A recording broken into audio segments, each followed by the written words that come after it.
సాయంకాల శిలువ ధ్యాన ఆరాధన ప్రారంభించుకుంటారు గాను మనందరం లేచి నిలువబడి ప్రార్థన చేస్తాం.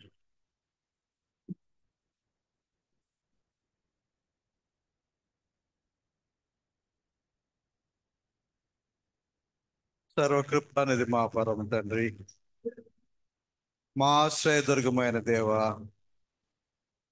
నీ నామాన్ని సన్నతించడానికి మా తండ్రి మమ్మల్ని ఎన్నిక చేసుకున్నందుకే నీకే స్తోత్రాలు చెల్లించుకుంటున్నాం.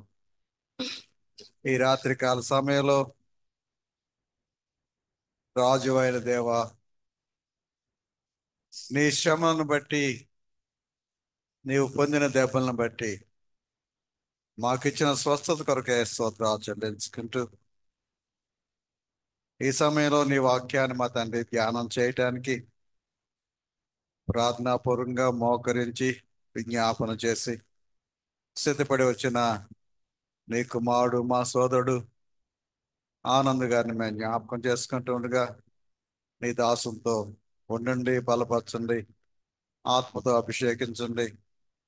మాకు కావలసిన ఆధ్యాత్మిక ఆహారం పెట్టి మా తండ్రి మమ్మల్ని సంతృప్తిపరచమని, నీవే స్తుతి మహిమ ఘనత పొందమని మా ప్రభువును రక్షకుడైన యేసు స్వామి పేట వేడుకొంచున్నాం తండ్రి. ఆమేన్.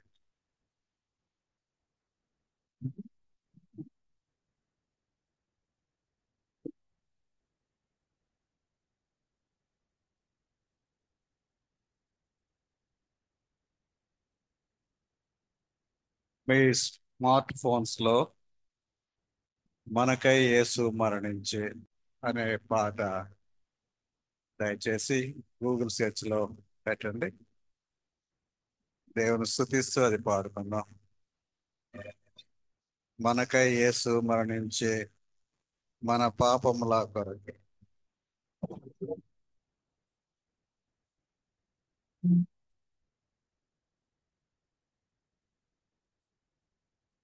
జాన్ గారు ఏమన్నా వస్తుంది అది? Hello, check.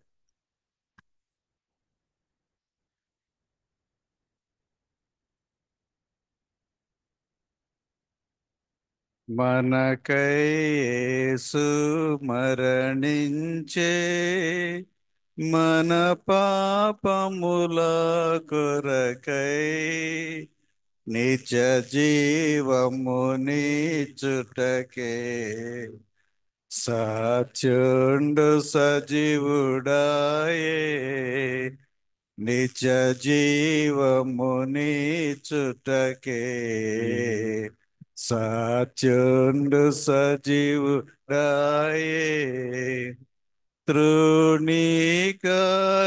తృణీకరింపబడి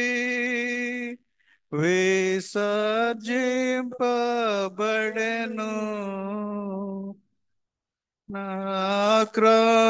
నాక్రాంతుండాయే వ్యసనముల భరించేను దుఃఖాక్రాంతుండాయే వ్యసనముల భరించేను మనకై యేసు మరణించే మన పాపముల కొరకై నిజ జీవము నీచుటకై సత్యుండు సజీవుడాయే మన వ్యసనముల వహించే మన దుఃఖముల భరించే మనమేనిక చేయకయే మన ముఖముల త్రిపితిమి మనమేనిక చేయకయే మన ముఖముల త్రిపితిమి మనకై యేసు మరణించే మన పాపముల కొరకై నిజ జీవము నీచుటకై సత్యుండు సజీవుడాయే మన అతిక్రమముల అతిక్రమముల కొరకు కొరకు తన మన దోషముల కొరకు మన నాదుడు నాదున్ శిక్షనందే మనకు మనకు స్వస్థత స్వస్థత కలిగే మన మన నాదుడు శిక్షణ శిక్షనందే మనకు మనకు స్వస్థత స్వస్థత కలిగే మనకై మనకై యేసు యేసు మరణించే మరణించే మన మన పాపముల కొరకై కొరకై నిజ నిజ జీవముని జీవముని చుటకై చుటకై సచుండు సచుండు సజీవుడాయే సజీవుడాయే గొర్రెల వలె తప్పితిమి పరుగిడితిమి మన దారిన్ అరుదేంచే కాపరి అయి అర్పించే అర్పించి ప్రాణమును ప్రాణమును అరుదేంచే అరుదించే కాపరివై కాపరివై అర్పించి అర్పించే ప్రాణమును ప్రాణమును మన కొరకై సుమరణించే మన మన పాపముల పాపముల కొరకై కొరకై నిజ నిజ జీవముని జీవముని చుటకై చుటకై సచుండు సచుండు సజీవుడాయే సజీవుడాయే దౌర్జన్యము నొందే దౌర్జన్యమునందే బాధింపబడేను బాధింపబడేను తన తన నోరు నోరు తెరవలేదు తెరవలేదు మనకై తనకై క్రయదయమీయ క్రయధనమీయన్ తన మన నోరు నోరు తెరువలేదు తెరువలేదు మనకై మనకై క్రయదయమీయ క్రయధనమీయన్ మనకై మనకై యేసు యేసు మరణించే మరణించే మన మన పాపముల పాపముల కొరకై కొరకై నిత్య నిజ జీవముని జీవముని చుటకై చుటకై సచుండు సజీవుడాయే ఎదిరింపలేదెవరిన్ ఎదిరింపలేదెవరిన్ లేదే లేదే కపటము కపటమునోట నోట యెహోవా యెహోవానలుగగొట్టెన్ నలుగగొట్టెన్ మహావ్యాధిని కలిగించి మహావ్యాధిగించెన్ యెహోవా గొట్టె నలుగగొట్టెన్ మహావ్యాధి మహావ్యాధి కలిగించే మనకై మనకై యేసు యేసు మరణించే మరణించే మన మన పాపముల పాపముల కొరకై కొరకై నిజ నిజ జీవముని జీవముని చుటకై సచుండు సజీవుడాయే సజీవుడాయే సిలువలో వ్రేలాడెన్ సమాధిలో నుండి సజీవుండై ఉండై లేచెన్ లేచెన్ స్తోత్రము స్తోత్రము హల్లెలూయా హల్లెలూయా సజీవుండై సజీవుండై లేచెన్ లేచెన్ స్తోత్రము స్తోత్రము హల్లెలూయా హల్లెలూయా మనకై మనకై యేసు మరణించే మరణించే మన మన పాపముల కొరకై కొరకై నిత్య నిజ జీవముని చుటకై జీవమునొచ్చుటకై సచుండు సజీవుడాయే విజయ ఆనంద్ గారు కోరుకున్న పాట మన కీర్తన పుస్తకాల్లో 652 యెహోవా నా బలమా యథార్థమైనది నీ మార్గం.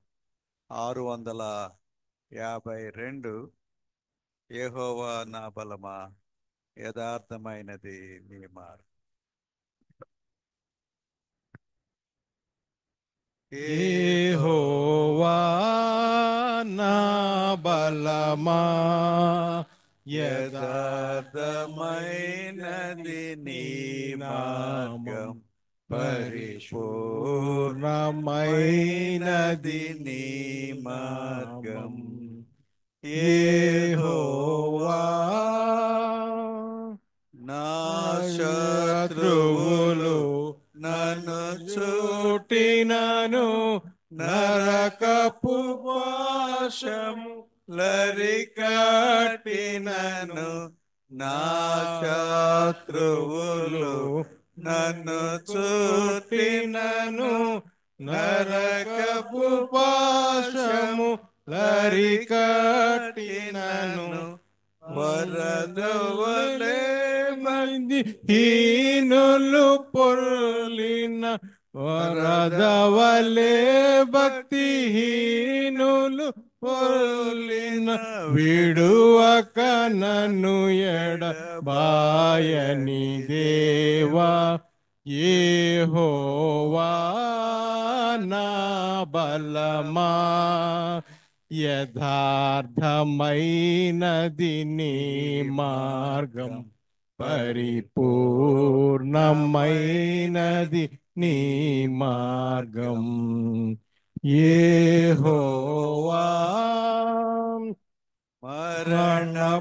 మరణపుటులలో మరొక మరలిన, ఉన్నత దుర్గమై రక్షణ శృంగమై, మరణపుటురులలో మరువక మొరలిన, ఉన్నత దుర్గమై రక్షణ శృంగమై, తన ఆలయములో నా మొర వినెను, తన ఆలయములో నా మొర వినెను, అదిరెను ధరణి భయకంపముచే, అదరెను ధరణి భయకంపముచే, యెహోవా నా బలమా, యథార్థమైనది నీ మార్గం, పరిపూర్ణమైనది నీ మార్గం. యెహోవా నా దీపమును వెలిగించువాడు, నా చీకటిని వెలుగుగా చేయును, నా దీపమును వెలిగించువాడు, నా చీకటిని వెలుగుగా చేయును, జలరాశుల నుండి బలమైన చేతితో, జలరాశుల నుండి బలమైన చేతితో వెలుపల చేర్చిన బలమైన దేవుడు, వెలుపల చేర్చిన బలమైన దేవుడు, యెహోవా నా బలమా, యథార్థమైనది నీ మార్గం, పరిపూర్ణమైనది నీ మార్గం. యెహోవా పౌరుషము గల ప్రభు కోపించగ, పర్వతముల పునాదులు వణకెను, పౌరుషము గల ప్రభు కోపింపగ, పర్వతముల పునాదులు వణకెను, తన నోట నుండి వచ్చిన అగ్ని, తన నోట నుండి వచ్చిన అగ్ని దహించి వేసెను వైరుల నేలన్ దహించి వేసెను వైరుల నెల్ల యెహోవా నా బలమా యథార్థమైనది నీ మార్గం పరిపూర్ణమైనది నీ మార్గం యెహోవా మేఘములపై ఆయన వచ్చును మేఘములను తన మాటుగా చేయును మేఘములపై ఆయన వచ్చును మేఘములను తన మాటుగా చేయును ఉరుములు మెరుపులు మెండుగా చేసి ఉరుములు మెరుపులు మెండుగా చేసి అపజయమిచ్చును అపవాదికిని అపజయమిచ్చును అపవాదికిని యెహోవా నా బలమా యథార్థమైనది నీ మార్గం పరిపూర్ణమైనది నీ మార్గం యెహోవా దయగల వారిపై దయ చూపించును కఠినుల ఎడల వికటము చూపును దయగల వారిపై దయ చూపించును కఠినుల ఎడల వికటము చూపును గర్విష్ఠుల యొక్క గర్వముననుచును గర్విష్ఠుల యొక్క గర్వముననచును సర్వము నెరిగిన సర్వాధికారి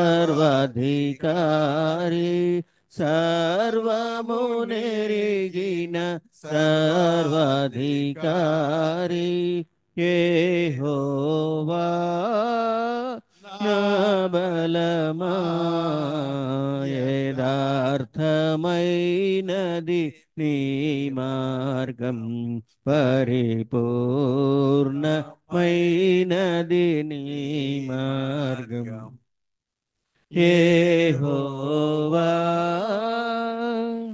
నా కాళ్ళను లెడి కాళ్ళుగా చేయును ఎత్తైన స్థలములో శక్తితో నిలిపి నా కాళ్ళను లెడి కాళ్ళుగా చేయును ఎత్తైన స్థలములో శక్తితో నిలిపి రక్షణ కేడెము నాకందించి రక్షణ కేడెము నాకందించి అక్షయముగా తన పక్షము చేర్చిన అక్షయముగా తన పక్షము చేర్చిన యెహోవా నా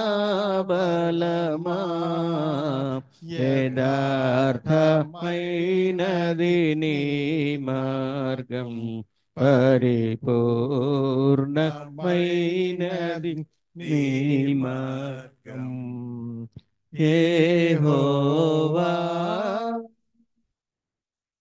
యెహోవా జీవము గల దేవా బహుగా స్తుతులకు అర్హుడ నీవే యెహోవా జీవము గల దేవా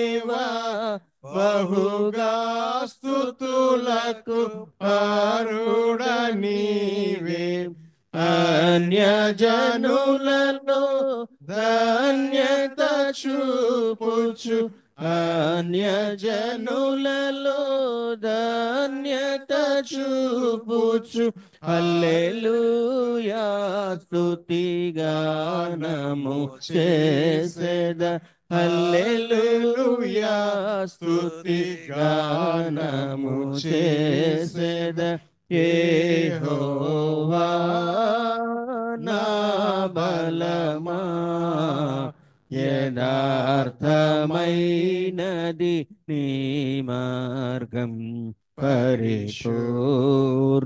పరిపూర్ణమైనది నీ మార్గం యెహోవా. మంజుల గారు మీ పాట అది ఎడబాయని నీ కృపలో.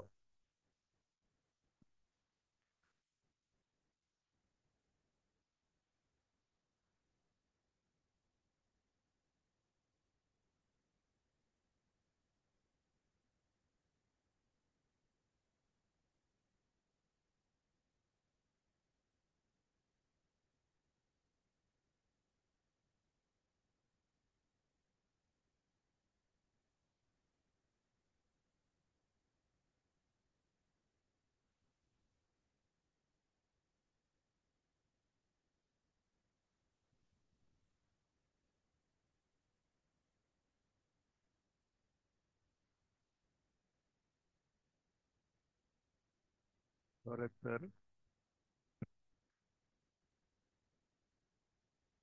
ఎడబాయని నీ కృపా నన్ను విడువదు ఎన్నటికీ ఎడబాయని నీ కృపా నన్ను విడువదు ఎన్నటికీ యేసయ్యా నీ ప్రేమానురాగం నన్ను కాయును అనుక్షణం యేసయ్యా నీ ప్రేమానురాగం నన్ను కాయును అనుక్షణం ఎడబాయని నీ కృపా శోకపులోయలలో కష్టాల కడగండ్లలో కడలేని కడలిలో నిరాశ నిస్పృహలో శోకపులోయలలో కష్టాల కడగండ్లలో కడలేని కడలిలో నిరాశ నిస్పృహలో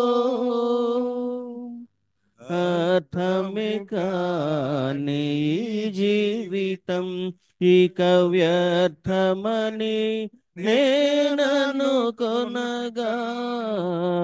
అర్థమే కాని జీవితం ఇక వ్యర్థమని నేననుకొనగా కృపా కనికరము గల దేవా నా కష్టాల కడలిని దాటించితివి కృపా కనికరము గల దేవా నా కష్టాల కడలిని దాటించితివి ఎడబాయని నీ కృపా ఎన్నటికీ ఎడబాయని నీ కృపా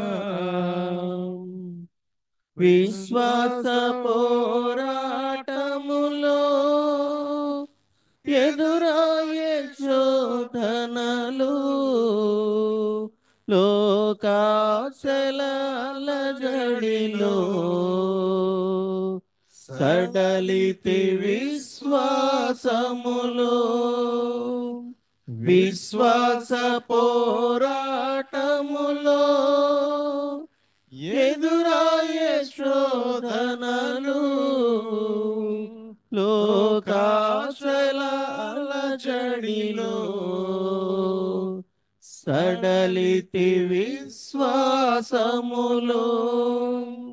దుష్టుల క్షేమమునే చూచి ఇక నీతి వ్యర్థమని అనుకొనగా దుష్టుల క్షేమమునే చూచి ఇక నీతి వ్యర్థమని అనుకొనగా దీర్ఘశాంతము గల దేవ నా చేయి విడువక నడిపించితివి దీర్ఘశాంతము గల దేవ నా చేయి విడువక నడిపించితివి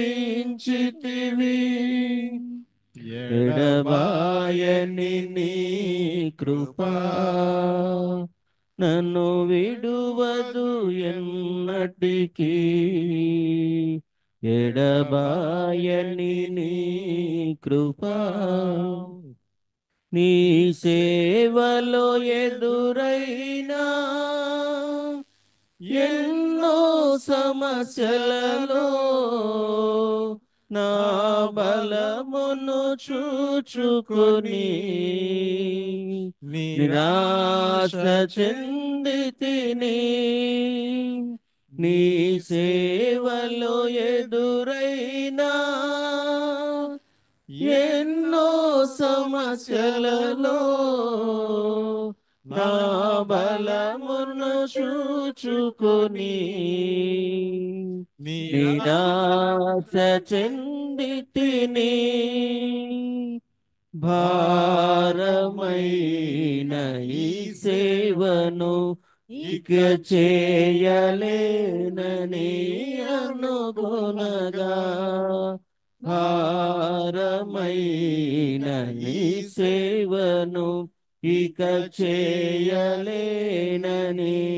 అనుకొనగా ప్రధాన యాజకుడా యేసు నీ అనుభవాలతో బలపరచితివి ప్రధాన యాజకుడా యేసు నీ అనుభవాలతో బలపరచితివి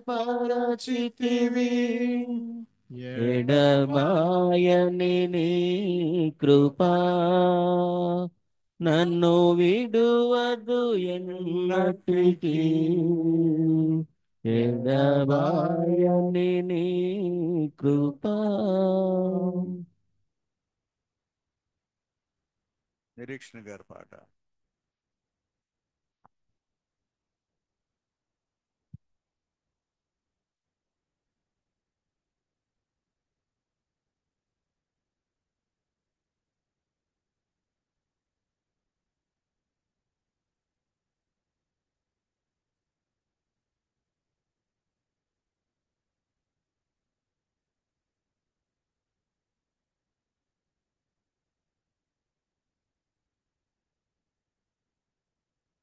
ఏడు వందల 714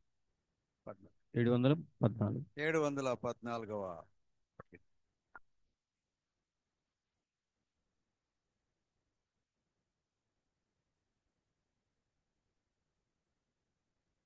అది సిల్వలో నాకే కార్చిన కాదండి.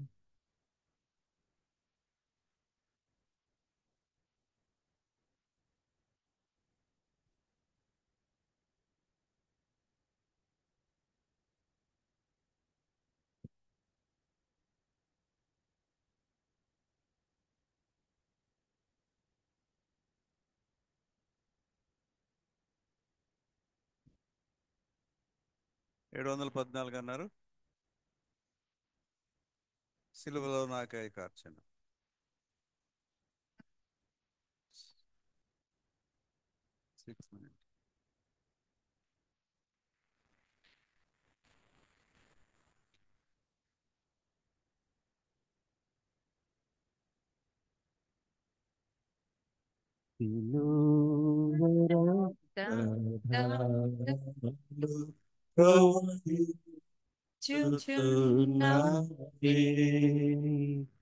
ఎవరైనా దానిలో మునిగిన శృతి నొందెదరు.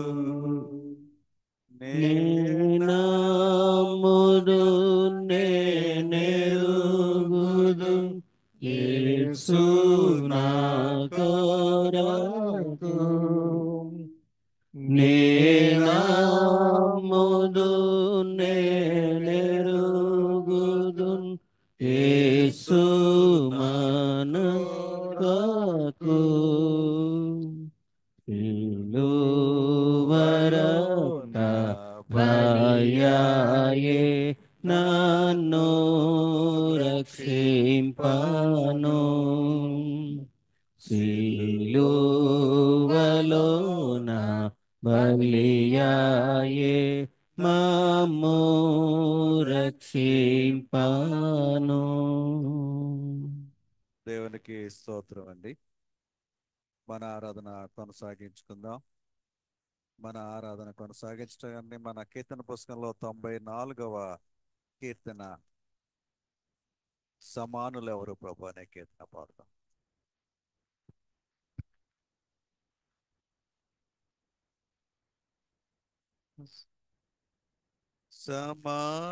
సమానులెవరు ప్రభు, నీ సమానులెవరు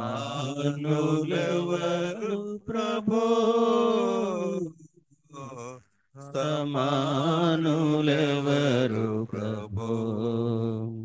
సమస్త మానవ శ్రమానుభవము, సమస్త మానవ శ్రమానుభవమున్ సహించి వహించి ప్రేమించగలని సమానులెవరు ప్రభు. నీ సమానులెవరు ప్రభు, సమానులెవరు ప్రభు. సమానతత్వము సహోదరత్వము, సమానతత్వము సహోదరత్వము సమంజసముగాను మాకు తెలుపని సమానులెవరు ప్రభు. నీ సమానులెవరు ప్రభు, సమానులెవరు ప్రభు. పరార్థమై భవ శరీరమొసగిన, పరార్థమై భవ శరీరమొసగిన పరోపకార నరావతార సమానులెవరు ప్రభు. ఈ సమాను ఎవరు ప్రభు, సమానులెవరు ప్రభు.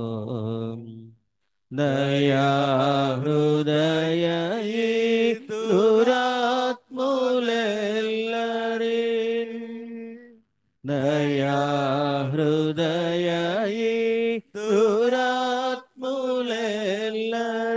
నయాన భయాన దయాన బ్రోవని సమానులెవరు ప్రభు. నీ సమాను ఎవరు ప్రభు, సమానులెవరు ప్రభు. ఓ పావనాత్ముడ ఓ పుణ్యశీలుడా,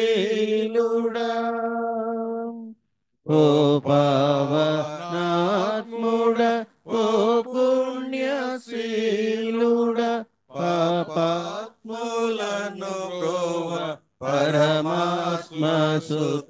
నీ సమానులెవరు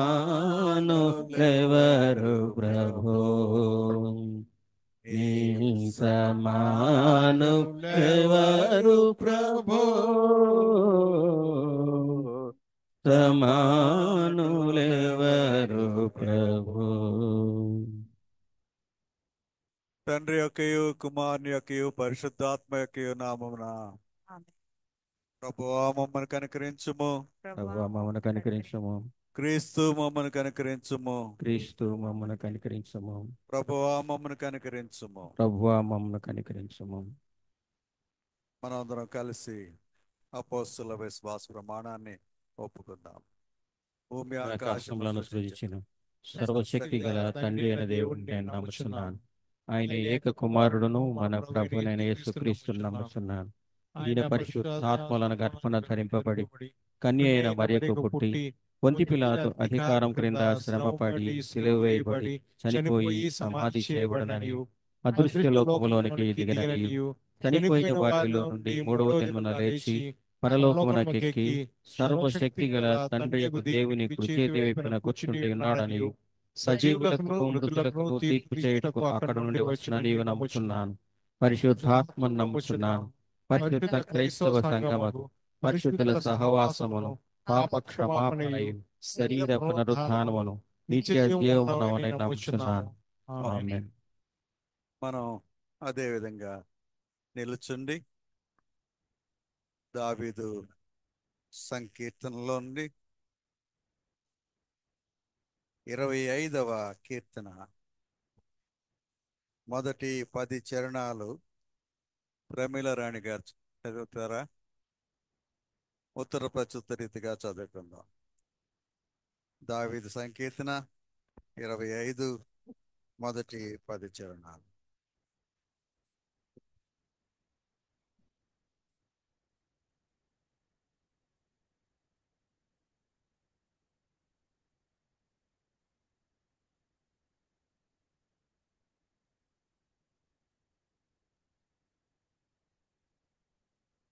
యెహోవా నీ దిక్కునకు చూచి నా ఆత్మను ఎత్తికొనుచున్నాను. నా నా దేవా, దేవా నీ నీ యందు యందు నమ్మిక నమ్మిక ఉంచున్నాను. నన్ను సిగ్గుపడనీయకము. నా శత్రువులను నన్ను గూర్చి ఉత్సాహింపనీయకము. నీ కొరకు కనిపెట్టు వారిలో ఎవడునూ సిగ్గునొందడు. హేతువు లేకుండానే ద్రోహం చేయవారు సిగ్గునొందుదురు.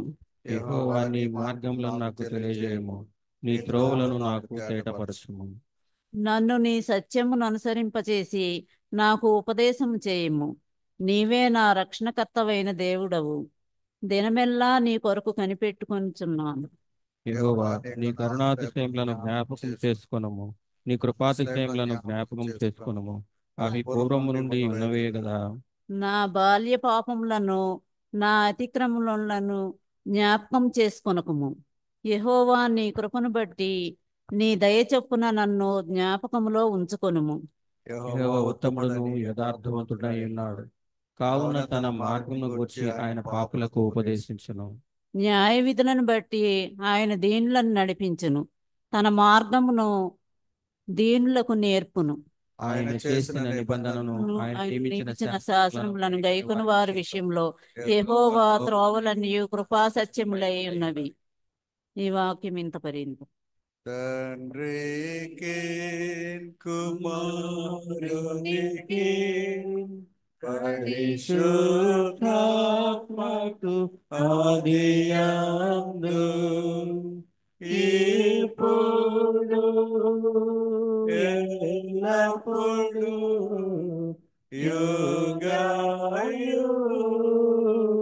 యుగయుగములందు ఉండునట్లు మహిమా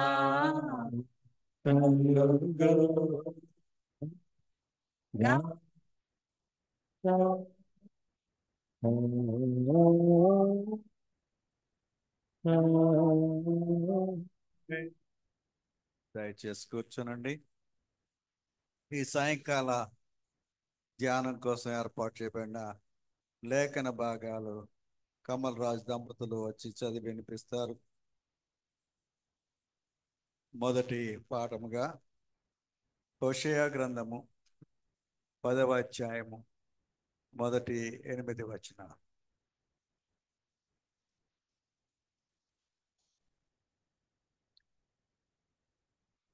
నేటి దినం కొరకు ఏర్పాటు చేయబడిన పాత నిబంధన పాఠ్యభాగము హోషేయ గ్రంథము 10వ అధ్యాయము 1 నుండి 8 వచనములు ఈ విధంగా వ్రాయబడి ఉన్నది.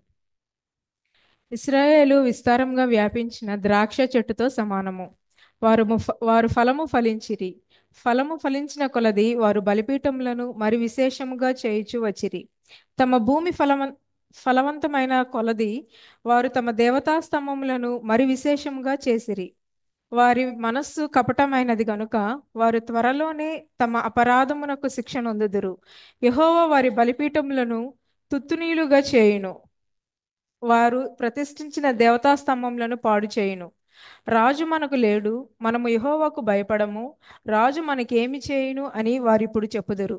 అబద్ధ ప్రమాణములు చేయుదురు, సందులు చేయుదురు, వట్టి మాటలు పలుకుదురు. అందువలన భూమి చాలలో విషపు కూర మొలచినట్టుగా దేశంలో వారి తీర్పులు బయలుదేరుచున్నవి. బెతానోనులోనున్న దూడ విషయమై షోమ్రోను నివాసులు భయపడుదురు.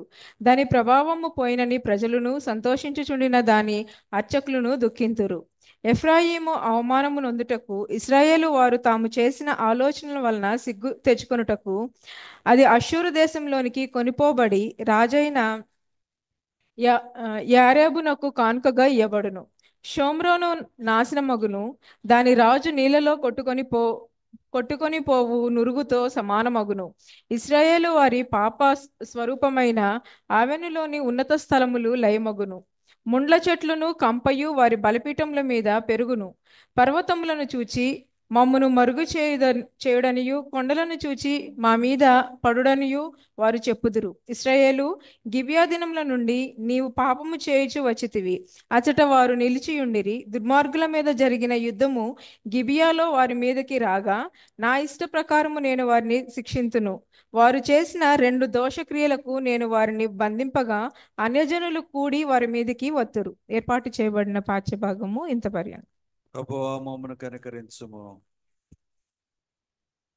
2వ పాఠంగా లూకాసు వార్త 23వ అధ్యాయం 27 నుంచి 31 వరకు.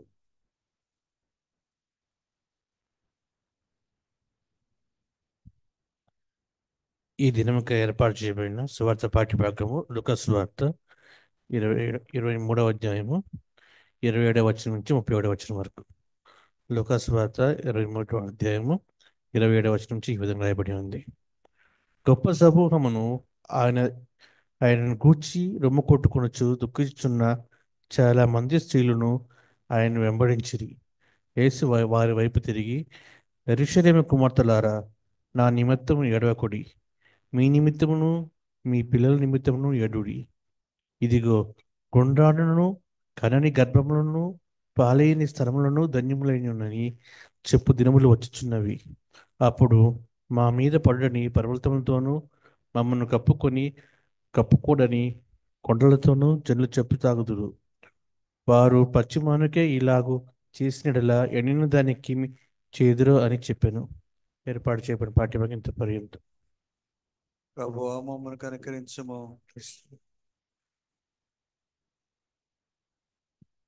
ఈ సాయంకాల సమయంలో మరొకసారి దేవుని వాక్యాన్ని ధ్యానించే కృప మనకు దేవుడిచ్చినందుకు దేవునికి స్తోత్రాలు చెల్లించుకుంటున్నాం. ఈ సమయంలో మన సంఘ విశ్వాసి ఆనంద్ మనోజ్ కుమార్ గారు ప్రార్థనాపూర్వకంగా ధ్యానం కోసం సిద్ధపడి వచ్చారు. వారిని ప్రేమతో ఆహ్వానిస్తున్నాను.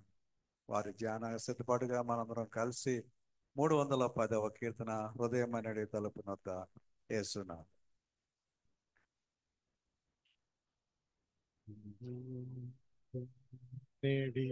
తలుపు నొద్ద యేసునాథుండు,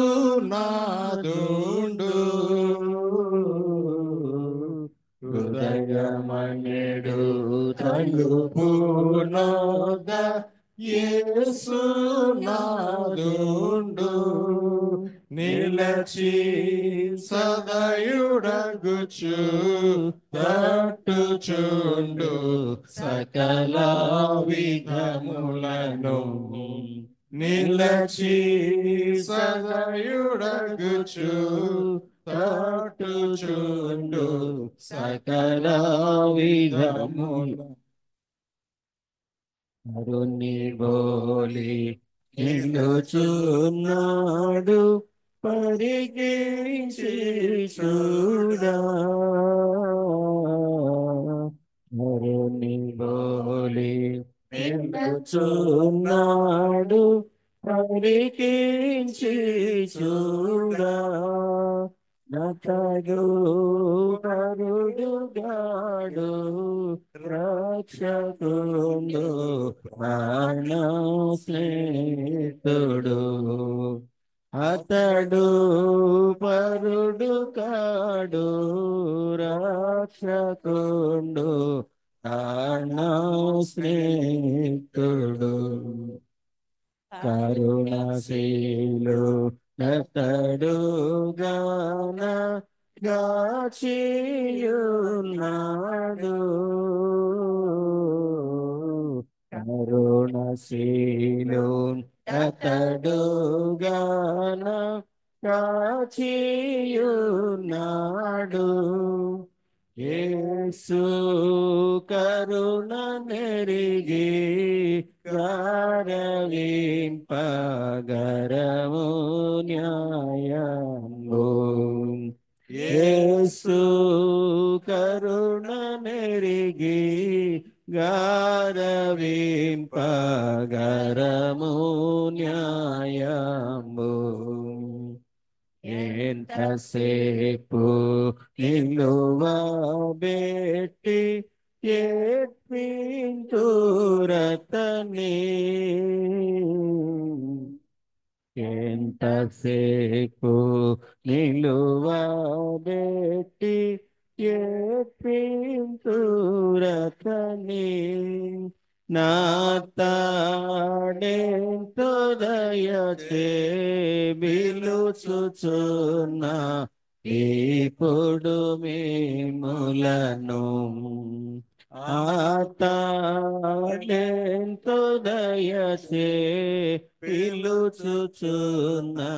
ఇప్పుడు మిమ్ములను అతడు మిత్రుడతడు మిత్రుడఖిల పాపులకు అతడు మిత్రుడతడు మిత్రుడఖిల పాపులకు పిలుపు వింటిరేని అతడు ప్రియుడగును మీరాలతని పిలుపు వింటిరేని అతడు ప్రియుడు జాలి చేతనహస్తముల జాపియున్నాడు జాలి చేత హస్తముల జాపియున్నాడు భీమో నాలింగనము సేయగోరి కనిశము కనిపెట్టు భీమో నాలింగనము సేయగోరి కనిశము కనిపెట్టు సాటిలేని కయగలవాడు సర్వేసు సుతుడు సాటిలేని దయగలవాడు సర్వేసు సుతుడు తన మాట వినెడు వారలనెల్ల సూటిగా రక్షించు తన మాట వినడు వారల నెల్ల సూటిగా రక్షించు చేర్చుకొనుడి మీ హృదయమున శ్రీయేసునాథు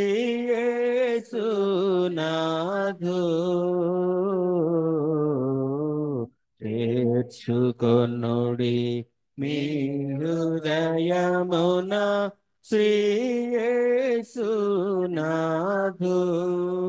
నతడు చేర్చుకొనుచు మీకిచ్చును చిరజీవము కృపను అతడు చేర్చుకొనుచు మీకిచ్చును చిరజీవము కృపను అతడు దప్పక కలుగా జేయు అఖిల భాగ్యములు అతడు దప్పక కలుగా జేయు నకిల భాగ్యములు నీరాలతని హాతో అందురాపు ఆనందము తోడా ఐరాలతని హాతో కొందురాపు ఆనందము తోడా బ్రతుకు శాశ్వతంబుగాదు పరికించి చూడా బ్రతుకు శాశ్వతంబుగాదు పరికించి చూడా గానా బ్రతికియుండు కాలముననే ప్రభుని గొలువండి గానా బ్రతికియుండు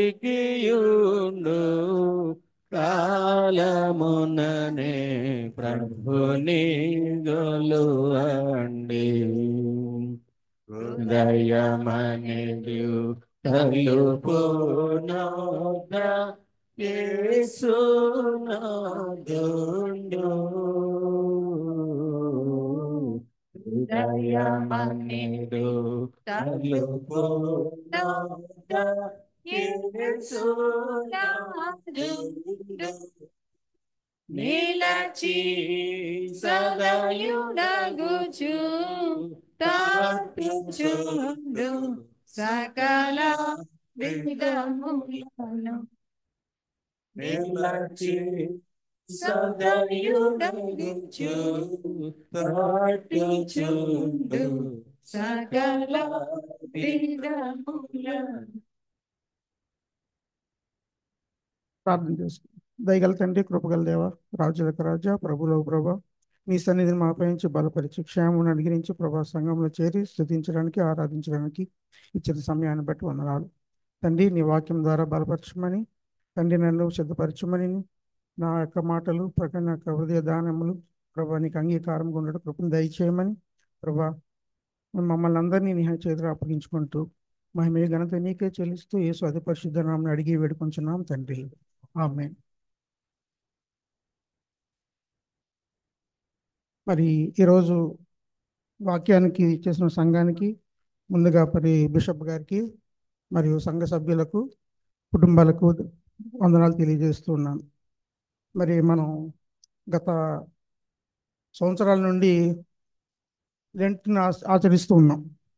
మరి ఈ లెంట్ అనేది మనకి ఆమోదయోగ్యంగా ఉందా, లేకపోతే మనం దీని ద్వారా మనం ఏదైనా కొత్త విషయాలు నేర్చుకున్నామా, మన హృదయాలను మార్చుకున్నామా, దేవుడితో మరి ఆయన చెప్పిన మాటలకి ఆయన ఇచ్చిన ఆజ్ఞలను మనం గైకుంటూ జీవిస్తున్నామా అని మనం ఆలోచించుకోవాల్సి ఉంది. మరి నాకైతే శ్రమల కాలాల్లో అది ఆ శ్రమను మనం అనిపించట్లేదేమో నాకు అనిపిస్తుంది.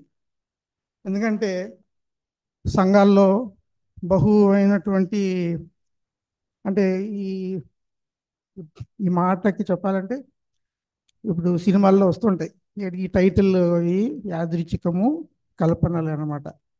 అలాగే నేను కూడా చెప్తున్నా ఉన్నా. ఇప్పుడు నేను చెప్పే మాటలు కానీ ఒకరికి ఉద్దేశించినవి కావు,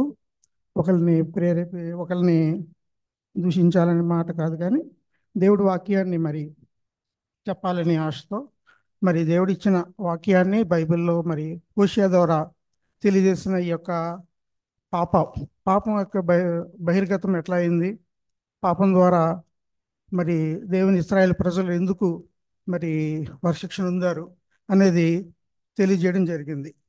మరి దీనికి టైటిల్గా శిక్షించడము క్షమించడం. హోషేయ గురించి మరి చిన్న వివరణ. యోధాన్ని వెళ్ళిన ఉజ్జియా, యోతాము, ఆహాజు, హిజ్కియా కాలంలో ఇశ్రాయేలు రాజు అయిన రెండవ యెరోబాము ఇశ్రాయేలు రాజుల కాలంలో హోషేయ ప్రవచించాడని తెలియజేస్తున్నారు. ఈయన ముఖ్యంగా వివాహము అనే ఒక ఓలి స్త్రీ పురుషుల వైవాహిక జీవిత సాదృశ్యం ద్వారా హోషేయ దేవునికి ఆయన ప్రత్యేక ప్రజ అయిన ఇశ్రాయేలీలకు మధ్య సంబంధాన్ని తెలియజేస్తున్నాడు. మనం మ్యారేజ్కి వెళ్ళినప్పుడు ప్రదానం చేయబడుతుంది, వధువుని భర్తకి అప్పచెప్పడం. అలాగే ఇది ఇక్కడ ఓలిగా దాన్ని ఆచరించడం జరుగుతుంది. ఒక భార్య తన భర్తకు నమ్మక ద్రోహం చేసినట్లుగా ఇశ్రాయేలు ప్రజలు యెహోవాపై ఆధారపడకుండా ఆయనను విడిచిపెట్టి ఇతర దేవతలను పూజించడం, వాటికి బలులు అర్పించడం నమ్మక ద్రోహంగా చేశారని చెప్తున్నాడు. అంటే ఒక భార్య తనని భర్తను వదిలిపెట్టేసి తను ఒక వేరే వ్యక్తితో సంబంధాన్ని కొనసాగించడం గురించి యెహోవా దేవుడు హోషేయకు తెలియజేస్తున్నాడు. దీని గురించి నువ్వు ఇశ్రాయేలు ప్రజలకు చెప్పాలి, వారిని ఆ మార్గం నుంచి తప్పించాలనేసి హోషేయకు తెలియజేస్తున్నాడు. పురుషుడు తాను వివాహం చేసుకునే వధువు తండ్రికి ఓలి ఇచ్చే ప్రదానం జరుపుటలో వివాహ కార్యక్రమం మొదలవుతుందని ఆదికాండం 34:12 చెప్తున్నారు. ఇశ్రాయేలుకు ఓలి కంటే విలువైన దాన్ని ఇచ్చి తాను ఎలాంటి భర్తగా ఉండాలని యెహోవా కోరుకుంటున్నాడో హోషేయ వివరిస్తున్నాడు. దీనికంటే ఇంకా అత్యుత్తమంగా భార్యాభర్తల మధ్య సంబంధాన్ని హోషేయ వివరించుతున్నాడు అనమాట. హోషేయ అనే మాటకు రక్షించువాడు అని అర్థాన్నిచ్చే హెబ్రీ పేరుకు సంక్షిప్త అనువాదం హోషేయ. ఉత్తర రాజ్యమైనటువంటి ఇశ్రాయేల్లో హోషేయ నివసిస్తూ ఉన్నాడు. అక్కడే హోషేయ ప్రవక్త ఈ గ్రంథాన్ని రాశాడు. కానానీయులు మరి 430 సంవత్సరాల ఐగుప్తుల నుండి కానా దేశానికి ఇశ్రాయేల్ ప్రజలను తీసుకొచ్చినప్పుడు వారి యొక్క ఏంటంటే జీవితం ఎట్లాగా జరిగింది, వారు ఏ విషయాల మీద ఆధారపడ్డారు, ఏ విషయాన్ని వదిలేశారు, ఎవరిని వాళ్ళు ముఖ్యంగా దేని ద్వారా ప్రేరేపించబడ్డారు అనేది హోషేయ వివరంగా చెప్తున్నాడు. ఎక్కువగా కానానీయుల దేశంలోకి ఇశ్రాయేల్ వచ్చేటప్పటికి అక్కడ ఉన్నటువంటి బయలు ఆచారాలు, వ్యవహారాలు ఎక్కువగా ఉన్నాయి. అందువల్ల దేవుడు ఏం చెప్పాడంటే వాళ్ళని పూర్తిగా మీరు వారి ఆచారాలను వదిలిపెట్టి మీ జీవితాలను కొనసాగించాలని చాలా క్లియర్గా చెప్పాడు వాళ్ళకి. కానీ వాళ్ళు ఏం చేశారంటే అవన్నీ పట్టించుకోకుండా మన చుట్టుపక్కల వాళ్ళకి మనం సర్లే ఇది మనమే కదా, మన పక్కింటోళ్ళే కదా అన్నట్టు వాళ్ళు పట్టించుకోలే. దీనివల్ల ఏమైందంటే వారి ఆచార వ్యవహారాల్లోకి మరి దేవుడి మీద ఆధారపడిన ఇశ్రాయేల్ ప్రజలు నెమ్మదిగా వారితోటి ఏకీభవించేసి వాళ్ళు తెలుసుకున్న లేకపోతే ఆచరిస్తున్న పూజలు, తండ్రి విగ్రహారాధనల గురించి వీరు కూడా ఇశ్రాయేల్ కూడా వారితోటి ఏకమైపోయి బయలుదేవతలను పూజించడం, వారితోటి సాంగత్యం చేయడం, తర్వాత ఆధ్యాత్మిక వ్యభిచారానికి పాల్పడ్డారని యెహోషువ ఖచ్చితంగా చెప్తున్నాడు. అయితే ఈ బయలు అనేది మరి ఎనీ ఆబ్జెక్ట్, బయలుదేవతలు అంటే మనకి కావాల్సింది అని నేను అనుకుంటున్నా. అది ఎక్కడైనా కావచ్చు, ఒక ఫోన్ కావచ్చు, ఒకళ్ళు ఒక విషయంలో ఇప్పుడు ఇక్కడ ముఖ్యమైన అంశం ఏంటంటే దేవుడు హోషేయ ద్వారా మందిరంలో జరుగుతున్న వ్యభిచారాన్ని గురించి ప్రత్యేకంగా వివరిస్తున్నాడు. అది ఎవరు చేస్తారు, ఎందుకు చేస్తారు, బయలు ఆలోచనలు, బయలు దేవతలే కాదు, బయలు ఆలోచనలు కూడా ఒక ఫారెన్ ఆబ్జెక్ట్ మన శరీరంలో పెట్టినప్పుడు అది యాక్సెప్ట్ చేయదు. ఒకళ్ళు ఏం చేస్తారంటే బయలులాగా ఆలోచిస్తారు. బయలుదేవతలు మనం చూస్తూ ఉన్నాం. ఇప్పుడు ఎన్నో విగ్రహాలు ఆరాధనలు మన దేశంలో జరుగుతూ ఉన్నాయి. ఉన్నత పర్వతాల మీద, శిఖరాల మీద టెంపుల్స్ అన్నీ మనకి చూస్తున్నాం.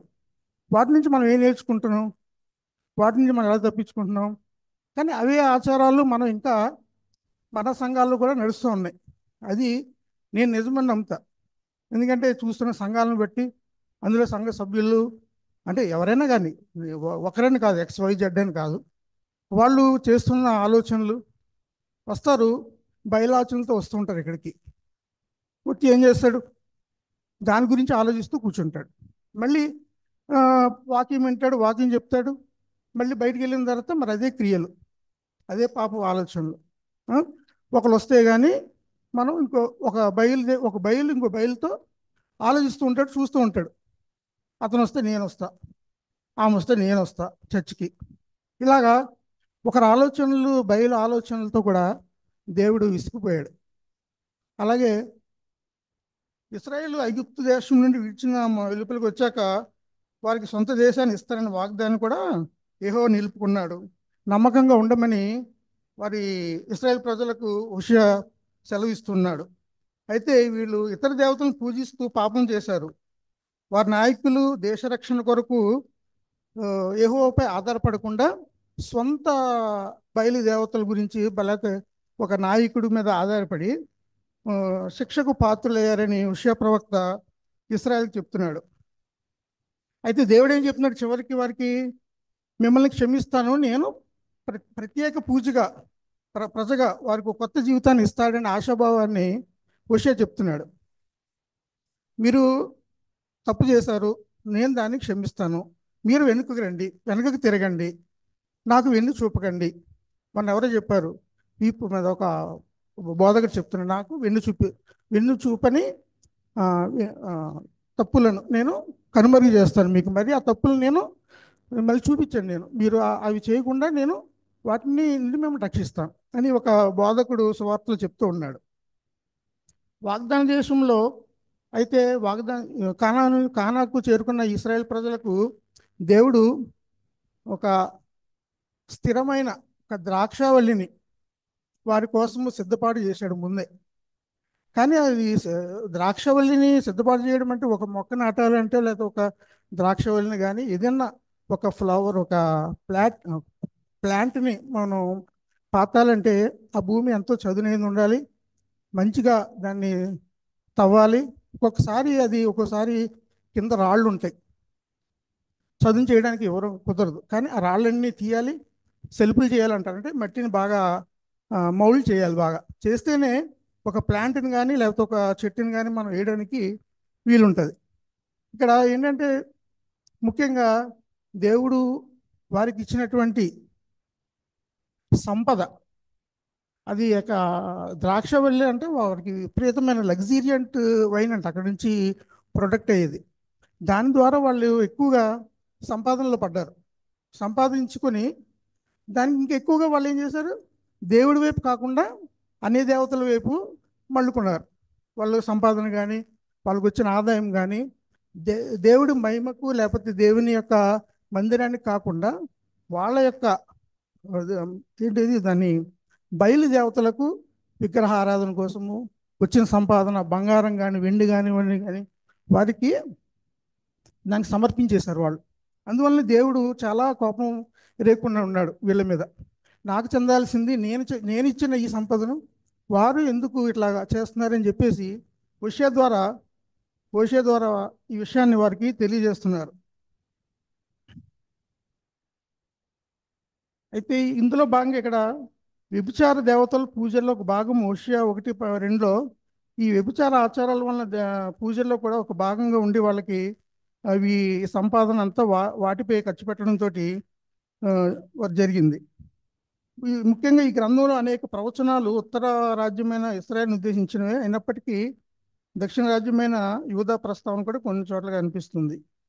యెహోవా పట్ల నమ్మకంగా జీవించడం గురించి హోషేయ సెలవిచ్చిన బలమైన సందేశము దేవుని ప్రజలందరికీ వర్తించేలా యూదా గురించి ఉన్న ప్రవచనాలను హోషేయ చెప్పి ఉన్నాడు. అయితే హోషేయ గ్రంథంలో రెండు స్పష్టమైన భాగాలు ఉన్నాయి. ఒకటి 1 నుంచి 3 వచనాలు అధ్యాయాల్లో దేవుని ప్రజలతో ఆయనకున్న సంబంధాన్ని హోషేయ వివాహంతో పోల్చి వివరిస్తున్నాయి. రెండో పార్ట్ ఏంటంటే 4 నుంచి 14 ఇశ్రాయేల్ ప్రజలకు యూదా ప్రజలకు వారి నాయకులకు హోషేయ ప్రవక్త సెలవిచ్చిన ప్రవచనాలు ఉన్నాయి. దేవుడు వారిని క్షమిస్తాడనే ఒక వాగ్దానాన్ని కూడా హోషేయ తెలియజేస్తున్నాడు. ఈ గ్రంథ యొక్క ప్రధాన భాగాల్లో ఇశ్రాయేల్ ప్రజలకు విశ్వాసఘాతక ఆలోచనలు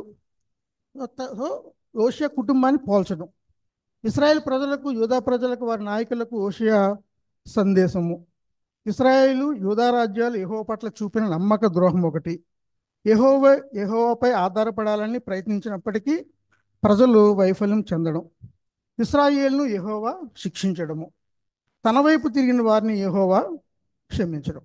ఈ యొక్క 6 కాన్సెప్ట్స్ హోషేయ ఇశ్రాయేల్ ప్రజలకు తెలియజేస్తున్నాడు. అయితే హోషేయ నుండి మలాకి వరకు కూడా 12 ప్రవచన గ్రంథాలు రాయబడి ఉన్నాయి. అవి పెద్దవి కానీ చిన్నవని కానీ చెప్పలేము, కానీ హోషేయ ఎక్కువ కాలము ఈ ప్రవచనాలను దేవుడి ద్వారా తెలియజేశాడు. అయితే దేవుని ప్రజలు ఉల్లంఘనలకు అన్ని జాతులతో కలిసిపోవద్దని, అంటే అక్కడ ట్రైబల్స్ ఇలా చేస్తూ ఉంటారు ఎక్కువగా. వాళ్ళకి ఏంటంటే వాళ్ళకి చదువు లేదు కాబట్టి ఏది చెప్తే అది వాళ్ళతోటి ఏకమవడము. తర్వాత ఉత్తర ప్రాంతంలో మరి హోషేయ ప్రవక్తగా ఉండను కనుక మీకా కూడా యెషయా ఇదంతా ఒక ప్రవక్తలుగా ఉన్నారు. దక్షిణ ప్రాంతానికి మీకా అండ్ యెషయా వీరిద్దరూ కూడా హోషేయకు సమకాలికులు. హోషేయ కూడా ఆమోసుకు సమకాలికుడే. తర్వాత ఇర్మియా హోషేయ వీరిద్దరూ ఇశ్రాయేల్ వారు ఏం చెప్తున్నారు, ఇర్మియాను హోషేయ వీరిద్దరూ ఇశ్రాయేల్ వారు చెరపట్టబడతారు, తిరుగు దేవుని వద్దకు రండని పిలుపునిస్తున్నారు. ఇక్కడ ఒకటి మరి వివాహం గురించి ఎక్కువగా హోషేయ తన ప్రవచనాల్లో తెలియజేస్తున్నాడు. దేవుడు జతపరిచినది మానవుడిగా మనం దాన్ని విడదీయకూడదు. వివాహము పవిత్ర బంధము, అది వారికి మరణం వరకు వారిద్దరూ కలిసి ఉండాలని తెలియజేస్తున్నాడు. వ్యభిచార కారణంగా భార్యాభర్తలు వ్యభిచరిస్తే వారికి ఏంటంటే మరణశిక్ష విధించబడుతుంది. అదే ఒక కన్యక వ్యభిచరిస్తే తనని రాళ్లతో కొట్టాలని ధర్మశాస్త్రం తెలియజేస్తుంది. కృపాకాలం అంటున్నాం, కానీ కృపాకాలము మరి దానికన్నా టైం ఇచ్చాడా, లేకపోతే ఈ సంవత్సరం నుంచి ఈ సంవత్సరం వరకు అనేది మనకి ఎక్కడ చెప్పలేదు. అందరూ కృపాకాలంలో ఉంటున్నాం అనేసి చెప్పుకుంటూ బతుకుతున్నాం. విష్ఫుల్ జీవితంలో మనం బతుకుతున్నాం. కృపాకాలం అంటే అయిపోయి ఉండొచ్చు, మనకు తెలియదు, తీర్పు వచ్చే టైం అయిపోయిందేమో. కానీ ఏంటంటే దాన్ని మనం గమనించుకోవాలి, అయిపోయిందా లేదా, దేంట్లో ఉన్నామో, మనం ఎక్కడున్నాము, ఏం చేస్తున్నాం అనేది మనం తెలుసుకొని బ్రతకాలి. కృపాకాలం అంటే దేవుడు ఇచ్చిన అన్ని రోజులు ఇచ్చిన సంపదను అది కృపాకాలంగా భావించడం. ఎఫ్రాయిము చేయకుండా పని కూడా గోమేరు పరాయి వ్యక్తితో వ్యభిచారం చేసింది ఆమె. ఇదే మెయిన్ కాన్సెప్ట్. హోషేయ ముఖ్యమైన ఉద్దేశం ఏంటంటే ఆయన జీవితంలో జరిగిన ఒక దురదృష్టకరమనలో లేకపోతే దేవుడు చూపించిన మార్గంలో మరి ఈ విషయం తెలియజేశాడు అన్నది మరి దేవుడికి మరి హోషేయకి ఉన్నటువంటి సంబంధాన్ని బట్టి దేవుడు మరి నువ్వు వెళ్ళి పలానా చోట గోమెర్ అని ఒక వ్యభిచారి ఉంటుంది, ఆమెను పెళ్లి చేసుకోవాలని చెప్తే హోషేయ ధర్మశాస్త్రం ఇచ్చిన దేవుడు ఇచ్చిన ధర్మశాస్త్రానికంటే దేవుడిచ్చిన మాట ప్రకారం ఆమెను పెళ్లి చేసుకున్నాడు వెళ్ళి గోమెర్ని. మరి గోమెర్ ఆ టైంకి వ్యభిచారిగా ఉంది. మరి మనమైతే మరి స్వీకరిస్తామా? ఒక పెండ్లి కుమారుడే ఉండి ఒక ఆలోచనతో మనం స్వీకరిస్తామా? అది ఎంతటికీ కాదు. అది దేవుడిచ్చిన ఆజ్ఞ కాబట్టి, అతడు దేవుడిని నమ్మాడు కాబట్టి, దేవుడి మీద విశ్వాసం ఉంచాడు కాబట్టి ఆమె దగ్గరికి వెళ్ళి ఆమె పెళ్లి చేసుకొని స్వీకరించాడు. కానీ ఏంటంటే ఆమె పిల్లలు కూడా కన్నది. హోషేయ ఆమెతో పిల్లల్ని కన్నాడు. వారు 3 పిల్లలు. ఒకడేమో మొదటి కొడుకు, ముగ్గురు పిల్లలు ఇజ్రాయేలు. దేవుడు వెదజల్లుతాడు, దేవుడు ప్రతీకారం తీర్పు. ఇజ్రాయేల్ని పెద్దలు అంటే అర్థం ఏంటంటే ఇజ్రాయేల్ పెద్దలు చెదరగొట్టబడతారని అర్థం అన్నమాట ఇజ్రాయేల్ అనగా. రెండో ఆమె లోరు హమ, తండ్రి జాలి ఎరుగనేది అని అర్థం.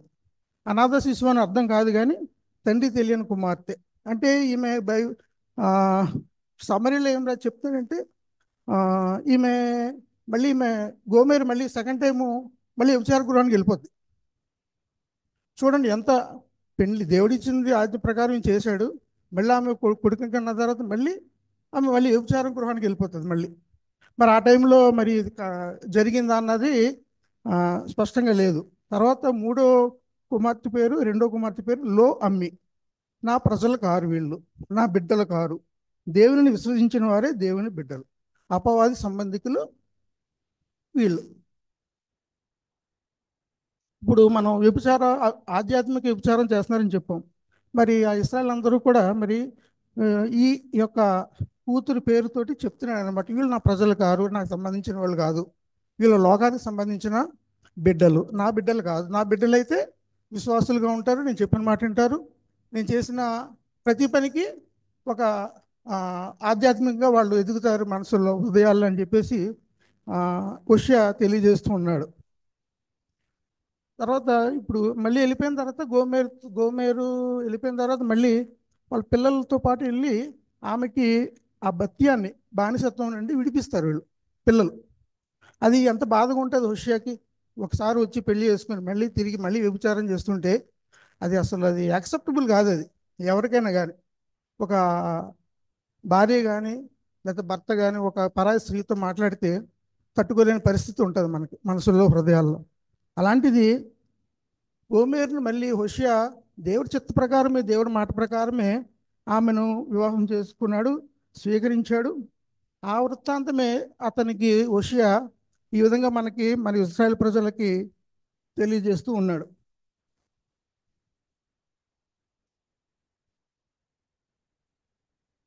తర్వాత హోషేయ సంపద మరి 1:10 వచనాల్లో 1 వచనంలో ఇశ్రాయేలు విస్తారంగా వ్యాపించిన ద్రాక్ష చెట్టుతో సమానము. వారు ఫలం ఫలించిరి, ఫలము ఫలించిన కొలది వారు బలిపీఠములను మరి విశేషంగా చేయించు వచ్చిరి. తమ భూమి ఫలవంతమైన కొలది వారు మనస్సు కపటమైన విశేషంగా చేసిరి. ఇందాక చెప్పినట్టు వ్యవసాయము దాని యొక్క తీరు, ఒక చెట్టుని నాటాలంటే భూమి ఎంత స్వచ్ఛంగా ఉండాలి, ఎంత ప్లెయిన్గా ఉండాలి, ఎంత మెత్తగా ఉండాలి అని తెలియజేస్తున్నాడు.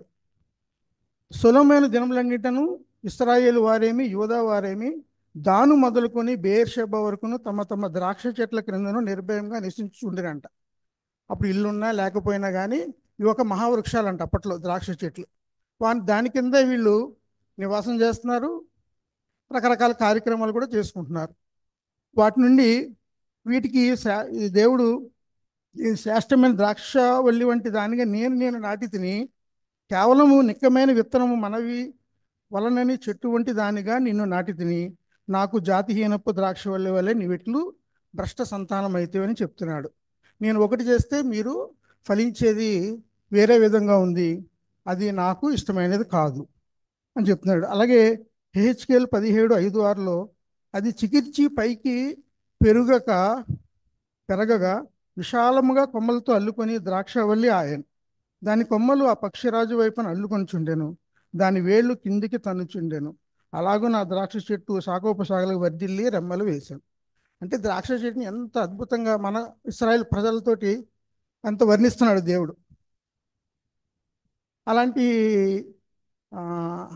చెట్టు మొలవాలంటే మన హృదయాన్ని ఎంతగా మనం తవ్వాలి, ఎంతగా దాన్ని మనం రూట్ చేయడానికి పనికొస్తుంది అనేది మన వివరిస్తూ ఉన్నాడు.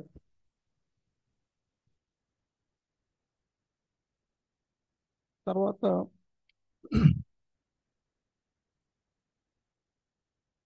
వారి మనస్సు కపటమైనది కనుక 2వ వచనం 2-3 వారి మనస్సు కపటమైనది కనుక వారు త్వరలోనే తమ అపరాధములను శిక్ష నొందుదురు. వారి హృదయము విచ్ఛిన్నముగా ఉన్నది. అంటే ఇటు బయలుదేవతలా లేకపోతే దేవుని ఆరాధన ఏం చేయాలి అనేది వాళ్ళ మనసులో ఉండిపోయింది. అటు చెప్పలేకపోతున్నారు, ఇటు చెప్పలేకపోతున్నారు. ఆ అపరాధాలు మేము చేసి వాళ్ళు ఎరుగుతున్నారు, మేము తప్పు చేస్తున్నామని చెప్పేసి ఎరుగుతున్నారు. శిక్షకు పాత్రులని వారు నమ్ముతున్నారు. వాళ్ళు బలిపీఠము కొట్టును, విగ్రహం స్తంభములకు నిర్మూలన చేయను. ఇశ్రాయేలీయులు దేవునికి నమ్మకంగా ఉండక విగ్రహారాధనలో మునిగిపోయారు. వారి ద్వంద్వ మనస్సుకు కారణంగా దేవుడు వారికి తీర్పు తప్పకుండా తీరుస్తున్నాడని చెప్పేసి యాకోబు పత్రిక ఒకసారి తీస్తారు. యాకోబు 1:8.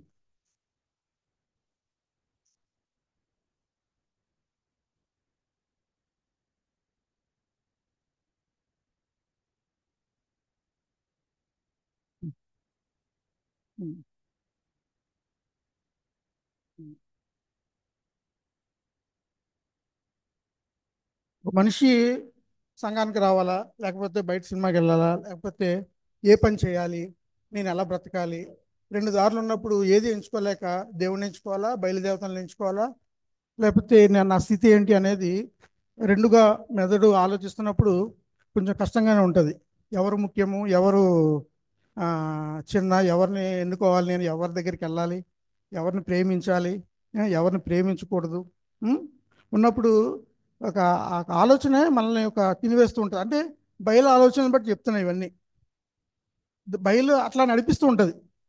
దేవత విగ్రహారాధన, వారి యొక్క పద్ధతులు, వారి యొక్క చేష్టలు కూడా అలా నడిపిస్తూ ఉంటాయి. దేనికి మనం ద్విమనస్కులై ఉన్నప్పుడు దేవుని ముందు మనం నిమ్మలంగా ఉండలేము, స్థిరంగా ఉండలేము.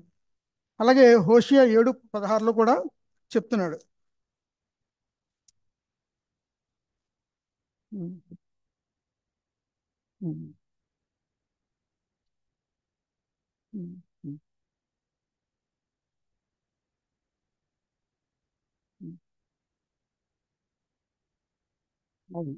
వారు తిరుగుతారంట, కానీ సర్వోత్తమైన వాని యొద్దకు తిరగరు. ఎవరు దేవుడు అనేవాడిని ఎరగట్లేదు కాబట్టి వాళ్ళు గమనించలేకపోతున్నారు. ఎవరు బయలు, ఎవరు దేవుడు, ఎవరి గురించి వాళ్ళు తిరుగుతున్నారు వాళ్ళ చుట్టూరు అనేది వాళ్ళు గమనించలేకపోతున్నారు. సమాజంలో ఉన్నారు కానీ చెప్తున్నా కూడా వాళ్ళు గ్రహించలేకపోతున్నారు. అలాగే 1 రాజులు 18:21 తీస్తారా?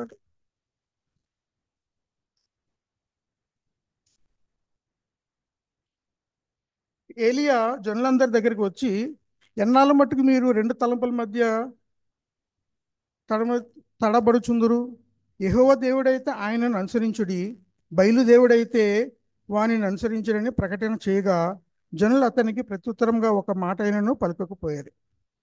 ఏలే చెప్తున్నాడు, మీరు ఎంతకాలం మీరు రెండు మనసులతో ఉంటారు, లేదా రెండు ఆలోచనలతో ఉంటారు? మీరు బయలు దూడల్ని విగ్రహాలను ఆరాధిస్తారా, లేకపోతే దేవుడిని ఆరాధిస్తారా? లేకపోతే ఇప్పుడు ఇప్పుడు గోమేరు ఏం చేసింది?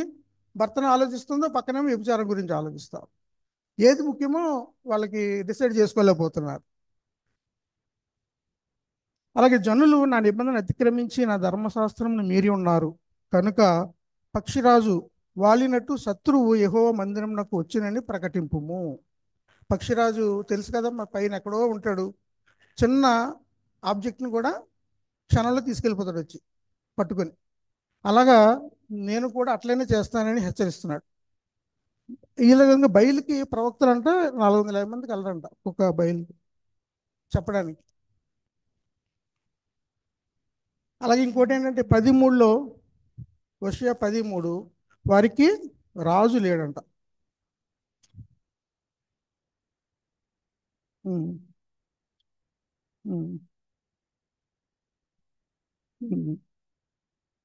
వాళ్ళు దేని గురించి భయపడినప్పుడు ఇంకా దేవుడైతే ఏంటి, రాజు అయితే ఏంటి, మనుషులైతే ఏంటి, నాయకుడైతే ఏముంది?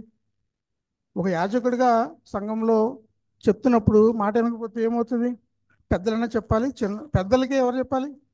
చిన్నలకి ఎవరు? మనం చెప్పాలి. పెద్దలు మనకంటే చిన్నవాళ్ళకి మన తల్లిదండ్రులు చెప్పాలి. సంఘంలో అయితే యాజకుడు చెప్పాలి. యాజకుడు చెప్పకపోతే పెద్దలు చెప్పాలి. ఆ మాటలు హెచ్చరిక తీసుకోవాలి. ప్రజలైన మనము ఎవరైనా కానీ, నువ్వు ఇంటి దగ్గర ఉంటే నీ ఇంటి దగ్గర నీ ఇష్టం, నీ తల్లిదండ్రుల మాటను, లేకపోతే మీ అక్క మాటను, చెల్లు మాటను, ఒక అన్న మాటను చెప్పినట్టు చెయ్యి.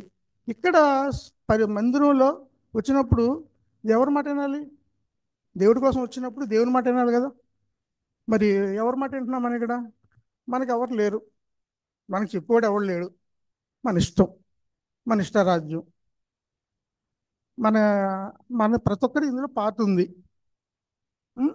నేను మొండిగా చేస్తాను అంటే మొండిగా చేసేవాడికి దేవుడు కూడా తన యొక్క శిక్షను కూడా చూపిస్తాడు, చివరిలో ఉంటుంది అది.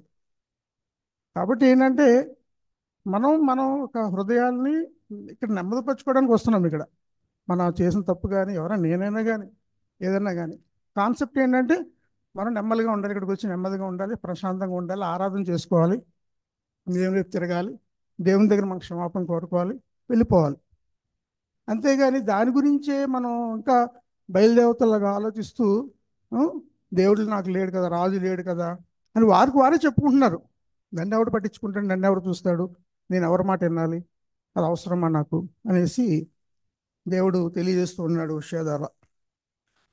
తర్వాత 14లో అబద్ధ ప్రమాణములు చేయుదురు, సందులు చేయుదురు, వట్టి మాటలు పలుకుదురు, అందువలన భూమి చాలల్లో విషపుకూర మొలిచినట్టుగా దేశంలో వారి తీర్పులు బయలుదేరుచున్నవి. వట్టిన అబద్ధ ప్రమాణాలు చేస్తున్నారు. ఇది మా దేవుడు కాదంటారు, ఇటు వస్తేనేమో బయలుదేవతలు అంటారు. వారిలో ఒక ఒక రకమైనటువంటి ఆలోచనలు, వ్యతిరేకమైన ఆలోచనలు మొలుస్తూ ఉన్నాయి ఇశ్రాయేల్ ప్రజల్లో. ఎవరైనా అంతే, ఒకరు చెప్తే దాన్ని ఏంటంటే వ్యతిరేకిస్తూ ఉంటారు.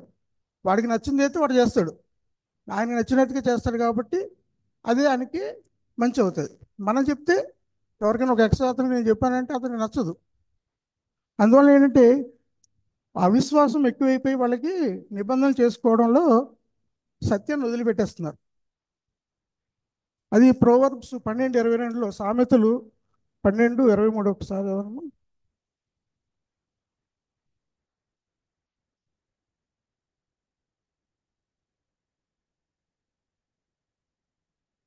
ఉమ్, ఉమ్. చాలు చాలు. అబద్ధమాడు పెదవులు యెహోవాకు ఏములు. ఎన్నిసార్లు మనం అబద్ధం చెప్పుంటాం మన జీవితంలో? ఏదో చిన్నవి. ఇప్పుడు ఇప్పుడు మన 10 ఆజ్ఞలు ఉన్నాయి, 10 ఆజ్ఞల్లో 10 కూడా మనం నెరవేర్చలేం ఎప్పటికీ కూడా. అది మన ఆ దేవుని మన వ్యక్తిగతంగా చూస్తే అది హేపుగా కొన్ని ఆలోచనలన్నీ కొన్ని చెడ్డగానే ఉంటాయి, కొన్ని ఆలోచన మంచిగా ఉంటాయి. అందులో దొంగతనం చేయరాదు అంటాడు. చిన్నపిల్లలు ఇప్పుడు దొంగతనం చేస్తారు, అది మనం ఎరిగిందే. నేను కూడా చేశాను చిన్నప్పుడు దొంగతనం. అది అంత క్షమించాలని కాదు, తెలియక చేసింది అదంతా. మనం చెప్పింది ఏంటంటే నేను ఇక్కడికి వెళ్ళాను, పలానా చోటకి వెళ్ళానంటే అక్కడికి వెళ్ళామంటే వెళ్ళలేదని చెప్పేస్తాడు వెంటనే. మనం చూసినా కూడా నేనేం చేయలేదు అంటాడు, ఆధారాలు ఉన్నా కూడా నేను చేయలేను అంటాడు. అది మనం ఇప్పుడు నిరూపించడానికి ఇదేమి క్రైము సంబంధించింది కాదు, కానీ మన వ్యక్తిగత ఆలోచనలో దేవుణ్ణి మనం ఎంతవరకు తీసుకుంటున్నాం, దేవుని యొక్క ఆజ్ఞలు కానీ, దేవుని యొక్క వాక్యాన్ని కానీ, దేవుని యొక్క విశ్వాసాన్ని ఎలా పొందాలనేది మనం ఎంతవరకు తీసుకుంటున్నాం అనేది ఆలోచించుకోవాలి. యెషయా 59:13-15 చదువుతారా సరే?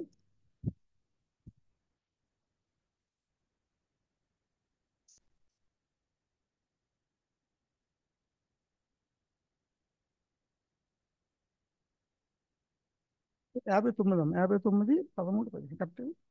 ఓకే, సరే, కరెక్ట్. మా దోషములు మాకు తెలుసు, తిరుగుబాటు చేయుటయు, యెహోవాను విసర్జించుటయు, మా దేవుని వెంబడింపక వెనుక తీయుటయు, బాధకరమైన మాటలు విధికి వ్యతిరేకమైన మాటలు వంచుటయు, హృదయమున యోచించుకొని సత్య మాటలు పలుకుటయు, ఇవియే మా వలన జరుగుతున్నవి. అంతకన్నా ఏం జరుగుతుంది? విధికి వ్యతిరేకంగా, దేవుడిచ్చిన విధికి వ్యతిరేకంగా నువ్వు అస అసత్య ప్రకటనలు, అసత్య మాటలు మాట్లాడుతుంటే దేవుడిని విసరించడం కాకపోతే ఇంకేమవుతుంది? న్యాయము నిజాయితీ నశించుకోవడము, సత్యము సంత వీధిలో పడి ఉన్నదని తెలియజేస్తూ ఉన్నాడు. అలాగే 10:5లో బెతావెనులోనున్న దూడ విషయము, 10:5 ఆమోసు 10:5 హోషేయ 10:5లో బెతావెనులోనున్న దూడ విషయమై షోమ్రోను నివాసులు భయపడుదురు, దాని ప్రభావం పోయినని ప్రజలను సంతోషించుచుండిన వారి అర్చకులను దుఃఖింతురు. అయితే షోమ్రోను నివాసులు బెతావెనులోని దూడ విషయం గురించి ఎక్కువగా భయపడుతున్నారు.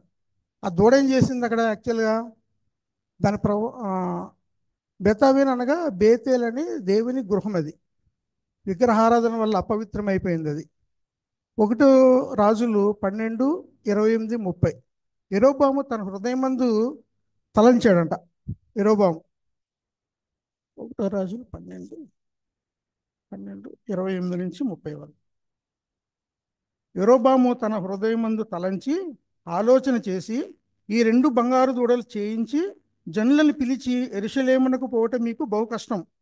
ఇశ్రాయేలు వారులారా, ఐగుప్తు దేశము నుండి మిమ్మల్ని రప్పించిన మీ దేవుడు ఇదే అని చెప్పాడంట ఆయన. ఎంత దారుణం ఇది! దేవుడు చెప్పింది ఒకటి, యెరోబాము చూపిస్తుంది ఒకటి. ఇక్కడ ఆ 2 ప్రతిమలే ఇక్కడికి మిమ్మల్ని తీసుకొచ్చాయి, వేరే వాళ్ళు ఎవరిని మిమ్మల్ని తీసుకురాలేదని చెప్పేసి చెప్తున్నాడు. ఇది ఒక గొప్ప పెద్ద పాపం ఇది. దేవుడు నడిపించిన మార్గంలో దేవుడు ఇశ్రాయేల్ని 40 సంవత్సరాలు దాసీగృహం నుంచి వాళ్ళని తప్పించి తీసుకొచ్చిన విషయాన్నే వారికి చెప్పలేదు. వాళ్ళు తెలుసుకోలేరంటే ఎంత అజ్ఞానంలో ఉన్నారో చూడండి వాళ్ళు. దేవుడు లాస్ట్ చెప్తున్నాడు, 10 ఆమోసు 10 లాస్ట్లో చెప్తాడు, 2 విషయాలకే నేను వారిని శిక్షిస్తానని చెప్తున్నాడు. అందులో ఇది ఒకటి. హోషేయ 10లో చెప్తున్నాడు అది. వారి అది ఒక గృహము, దేవుని యొక్క మందిరముని వాళ్ళు అపవిత్రపరిచారు. ఐగుప్తుని మిమ్మల్ని తీసుకొచ్చినది ఇవే అని చెప్పి యెరోబాము చెప్పడం వారు నమ్మారు కూడా. బంగారు దూడలు చేయించి పెట్టాను. యెరోబాము చేసిన కార్యము పాపం నాకు కారణంగా అది స్టార్ట్ అయింది. వాళ్ళకి ఇది జరగడానికి ఇదే మెయిన్ పాపం. హోషేయ 8:5-6లో కూడా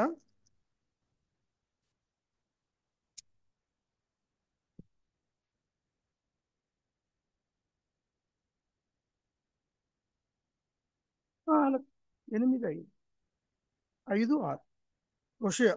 ఉమ్, ఉమ్, ఉమ్, ఉమ్, ఉమ్, ఉమ్, ఉమ్, ఉమ్, ఉమ్, ఉమ్, ఉమ్, ఉమ్, ఉమ్,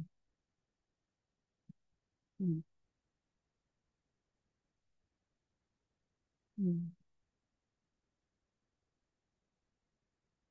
ఉమ్, ఉమ్, ఉమ్, ఉమ్,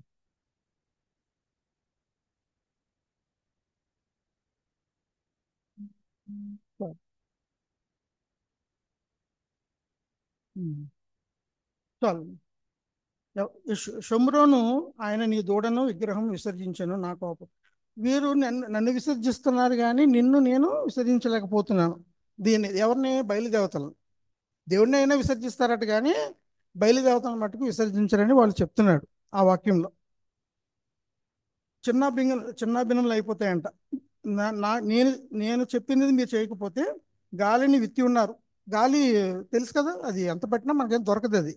కానీ వాళ్ళు మనసుల్లో వాళ్ళు గాలిని విత్తుకున్నారు వాళ్ళు. కనుక నేను వాటిని అన్నిటినీ నేను విత్తినది పైరు కాదు, మొలక కాదు, పంట ఎత్తినది అది పంటకు వచ్చినడల్లా అన్యులు దాన్ని తినివేతారు అని దేవుడు ఇక్కడ హెచ్చరిస్తున్నాడు. ఇశ్రాయేల్ వారు తినివేయబడుదురు. ఎవరికి ఇష్టం కాని ఘటం వంటి వారి అన్ని జనుల్లో ఉందరు. ఇంకా వారు అక్కడే ఉంటారు, వారికి ఏమీ దొరకదని దేవుడు సెలవిస్తూ ఉన్నాడు. తర్వాత హోషేయ 10:6లో ఎఫ్రాయిము అవమానం నందుటకు ఇశ్రాయేల్ వారు తాము చేసిన ఆలోచనలను సిగ్గు తెచ్చుకుంటకు అది అష్షూరు దేశములను కొనిపోబడి రాజైన యెరోబునకు కానుకగా ఇవ్వబడును. షోమ్రోను నాశనమగును, దాని రాజు నీళ్ళలో కొట్టుకొనిపో నురుగుతో సమానమగును అని చెప్తున్నాడు. ఆ విగ్రహం అష్షూరు దేశానికి కానుకగా పంచబడుతుందంట. ఎందుకంటే అష్షూరు దేశంలో ఆ రాజుకి అగ్బితలరేసర్ అని ఒక రాజు ఉన్నాడు. ఆ రాజుకి ఉత్తర రాజ్యంలో ఒక మందిరం ఉంటుంది. ఆ మందిరం కోసము ఇతను వెళ్ళి, ఎందుకు అతను వాళ్ళ మీద చెరపట్టబడతాడంటే వాళ్ళు దేవునికి విముఖుడై ఉన్నారని చెప్పేసి తెలుసుకొని వాళ్ళ వీక్నెస్ని పట్టుకొని అతను వాళ్ళందరినీ చెరగ తీసుకెళ్ళిపోతాడు. ఆ మందిరం అది కూడా దాన్ని తీసుకోవడానికి అతను చెరగ తీసుకెళ్ళిపోతాడు. వారి అపనమ్మకము దేవునితో వారికి సిగ్గుని తీసుకురావడం వలన ఆయనకి ఆ పని ఈజీ అయిపోయింది. రెండవ రాజులు 17:3-6.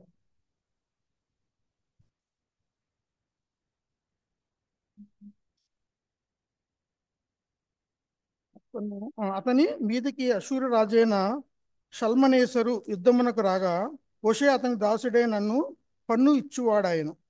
ఇతడు ఐగుప్తు రాజైన సోనద్దకు దూతలను పంపి పూర్వము తాను ఏటేటా ఇచ్చుచూ వచ్చినట్లు అశూరు రాజునకు పన్ను ఇయ్యకపోగా హోషేయ చేసిన కుట్ర అశూరు రాజు తెలుసుకొని అతని సంకెళ్ళు వేయించి బందీగృహంలో ఉంచాను. అశూరు రాజు దేశం అంతటి మీదికి షోమ్రోను మీదికి వచ్చి 3 సంవత్సరములు షోమ్రోనును ముట్టడించాను. ఇలాగా వారు అపవాదికి చోటు ఇవ్వడం ద్వారా లేకపోతే మాట వినకపోవడం వలన వారికి ఈజీ అయిపోయింది అశూర్కి చెరకి కొనిపోవడం వలన. అలాగే వీళ్ళు ఇశ్రాయేల్ వారు కూడా ఇతర దేశాల యొక్క సహాయాన్ని కోరడం వలన కూడా వీరికి బందీలుగా వాళ్ళకి ఎవరికి తోడలేరు, వాళ్ళు పోరాడలేకపోతున్నారు కాబట్టి వేరే వాళ్ళు కోసం వీళ్ళు ఆధారపడడం జరిగింది. తర్వాత షోమ్రోను రాజు నాశనం 17లో రాజైన యారేబునకు కానుక ఇవ్వను, షోమ్రోను నాశనమగును, దాని రాజు నీళ్ళ కొట్టుకుపోను సమానము. దేవుని ఇశ్రాయేల్ వారి పాప స్వరూపమైన అవెన్లోని ఉన్న స్థలములను లయమగును. ముండ్ల చెట్టును కంపయు వారికి బలిపీఠముల మీద పెరుగును. పర్వతములు చూచి మమ్మను మరుగు చేయుడని, కొండను చూచి మా మీద పడుడని వారు చెప్పుదురు.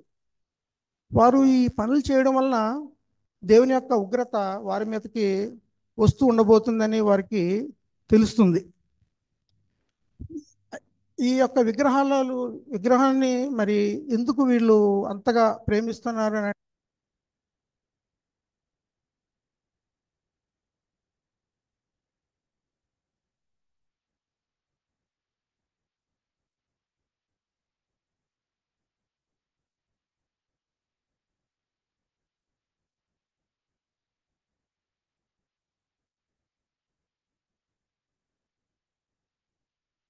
2 దానియేలు 2:34-35.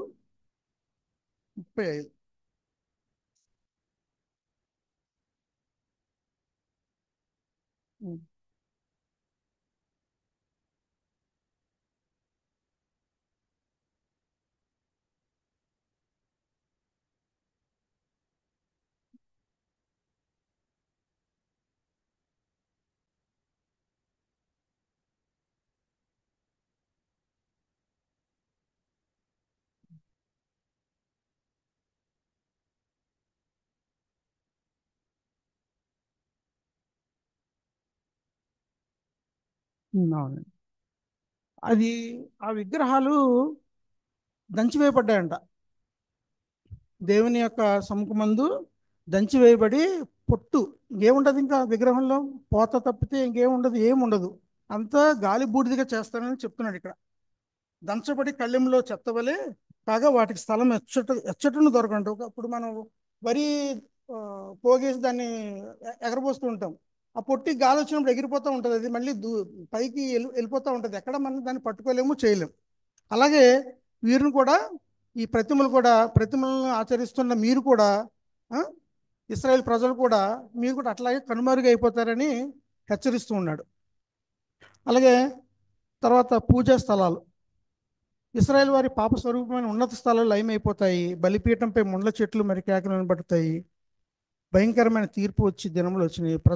ప్రజలు కొండలను పర్వతములను చూచి మా మీద పడుడని వారు చెప్పుదురు. ఇంత చేసినా కూడా వారికి తీర్పు అనేది దగ్గరగా వచ్చేసింది. వాళ్ళకి ఏం చేయాలో తెలియదు. ప్రజలు అరుస్తున్నారు, కేకలు వేస్తున్నారు, కొండల తట్టు పర్వతం తట్టు వాళ్ళు గోల పెడుతున్నారు, మా మీద అంటే వారికి దాక్కోవడానికి కూడా ప్లేస్ లేకుండా పోతుందని ఇక్కడ ఒక సూచనగా చెప్తున్నాడు కొండల్ని. ఇదే విషయం లూకాలో కూడా రాయబడి ఉంది, అక్కడికి వెళ్ళినప్పుడు మాట్లాడుతున్నా గురించి.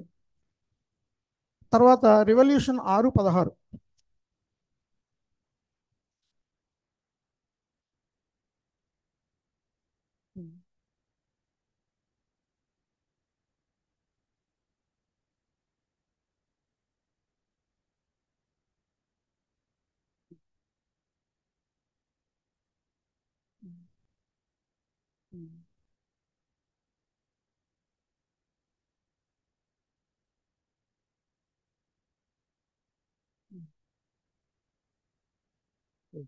ప్రతి కొండ అంట, ప్రతి ద్వీపము వాటి వాటి స్థానాలు గతి తప్పిపోతాయంట. ఇక్కడి నుంచి అక్కడికి, అక్కడి నుంచి ఇక్కడికి ఎక్కడ లేకుండా పోతాయని భూరాజులు కానీ, గనులు కానీ, సహస్రాధిపతులను, ధనికులను, బలిష్ఠులను, ప్రతి దాసుడును, ప్రతి స్వతంత్రుడును, కొండ గుహలలోను, బండల సందులో ఎక్కడ దాక్కున్నా సరే, నువ్వు ఎక్కడున్నా సరే, దేవుడు కూడా ఒక హెచ్కేల్లో భయంకరంగా రాస్తాడు వచనాలు అంతా. ఈ వ్యభిచారం గురించి, ఆధ్యాత్మిక వ్యభిచారం గురించి అక్కడ కూడా చాలా వివరిస్తూ ఉంటాడు హెచ్కేల్లో కూడా.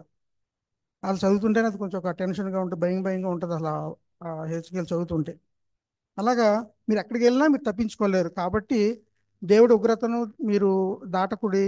దేవుడి నుంచి తప్పించుకోవాలని, మనం పాపం చేసి దేవుడిని తప్పించుకోవాలని చూస్తే మటుకు అది తప్పదు. దేవుని మా మీద పడని ఆయన సన్నిధిని గొర్రెపిల్ల ఉగ్రతను మమ్మను మరుగు చేయబడి అది పర్వతములతోని బండలతోని చెప్పుచున్నారు. ఎవరితో చెప్తారు? ఇంకా దేవుడు చెప్పలేరు మమ్మల్ని రక్షించండి, నన్ను కాపాడండి. ఎందుకంటే చేయవలసిన తప్పు జరిగిపోయింది. చేయవలసిన కార్యక్రమాన్ని చేసేశారు. మళ్ళీ దేవుడి దగ్గరికి వచ్చి నాకు ఇది కావాలి, అది కావాలంటే దొరుకుతుందా? మళ్ళీ ఒకసారి మనకు వచ్చింది మనం తెప్పించుకోవాలంటే చాలా కష్టం. టైం అయిపోయిన తర్వాత మనం దాన్ని కూడా మనం పొందలేం. అలాగే దేవుని కాలం కూడా అంతే. దేవుడి కాలం కొంతే ఉంటుంది. దాని నుండి మనం అన్నీ నేర్చుకోవాలి, దేవుని వాక్యాన్ని నిలబెట్టాలి. చివరిగా ఇశ్రాయేల్ ప్రజల కపట హృదయము, దేవునిపై విశ్వాసం లేకపోవడము వలన కలిగే శిక్షలను స్పష్టంగా చూడగలము. ఇశ్రాయేల్ యొక్క భయంకరమైన పాపాలు చేయడం వలన వారి రాజ్యము, రాజు, విగ్రహాలు అన్నీ నశించిపోయాయి. వారు తీర్పు నుండి తప్పించుకోలేకపోతారు.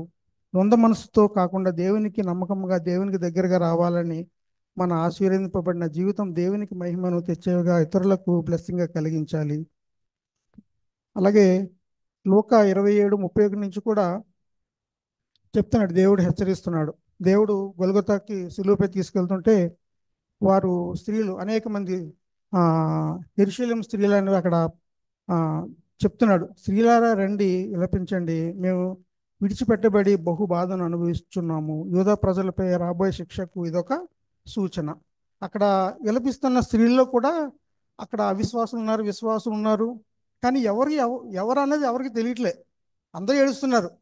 ఎవరు నిజమైన వాళ్ళు, ఎవరు దేవుడి కోసం ఏడుస్తున్నారు, ఎవరు సమాజం కోసం లేకపోతే సంఘం కోసం, ఇది మన పరుల కోసం ఏడుస్తున్నారు అన్నది ఎవరికి తెలియదు. కాబట్టి మీ పిల్లల్ని ఆయన ఏమంటున్నప్పుడు ఏడవకండి, కానీ నా నిమిత్తం ఏడవద్దు, పిల్లల నిమిత్తం ఏడవండి. రాబోయే దినాలు బహు శ్రమల కాలము, ఇది ముందస్తు హెచ్చరిక. ఆ రోజుల్లో గర్భవతులైన వారికి, పాలిచ్చు స్త్రీలకు కష్టములై పాలియ్యని స్తనములను ధన్యములైనవి దినములు వచ్చుచున్నవి. గర్భవతులైతే పర్లేదు, కానీ గర్భవతులైన వారికి, పాలిచ్చు స్త్రీలకి మహారోదన అంట. అంటే పిల్లలకి అంటారు, పిల్లల్ని చూసుకోవాలి కదా మరి వీళ్ళు, అంటే నా ఉద్దేశం చెప్తున్నారు, పిల్లల్ని చూసుకోవాలి. పాలిన స్తనములను ధన్యములైనవి చెప్తున్నాడంటే వాళ్ళు పెళ్ళిళ్ళు కావాలేదు కాబట్టి. తర్వాత ఎక్కడంటే పాలస్తీనాలో చలికాలం చాలా చలి ఎక్కువ ఉంటుందంట. వారు అక్కడి నుంచి తప్పించుకోవాలంటే, ఆ యొక్క ఉగ్రతను తప్పించుకోవాలంటే చాలా దూరాలు కదా, విశ్రాంతి దినం పోకూడదంట, బయటికి 1/2 కిలోమీటరే నడవాలంట. అంతకు మించి వాళ్ళ ఆ దూరాన్ని దాటకూడదు విశ్రాంతి. అలాంటి దినాలు మీకు వస్తున్నాయి, మీరు ఎక్కడికి తప్పించుకోలేరు, ఇదే మహా ఉగ్రత దినము అని సెలవిస్తూ ఉన్నాడు.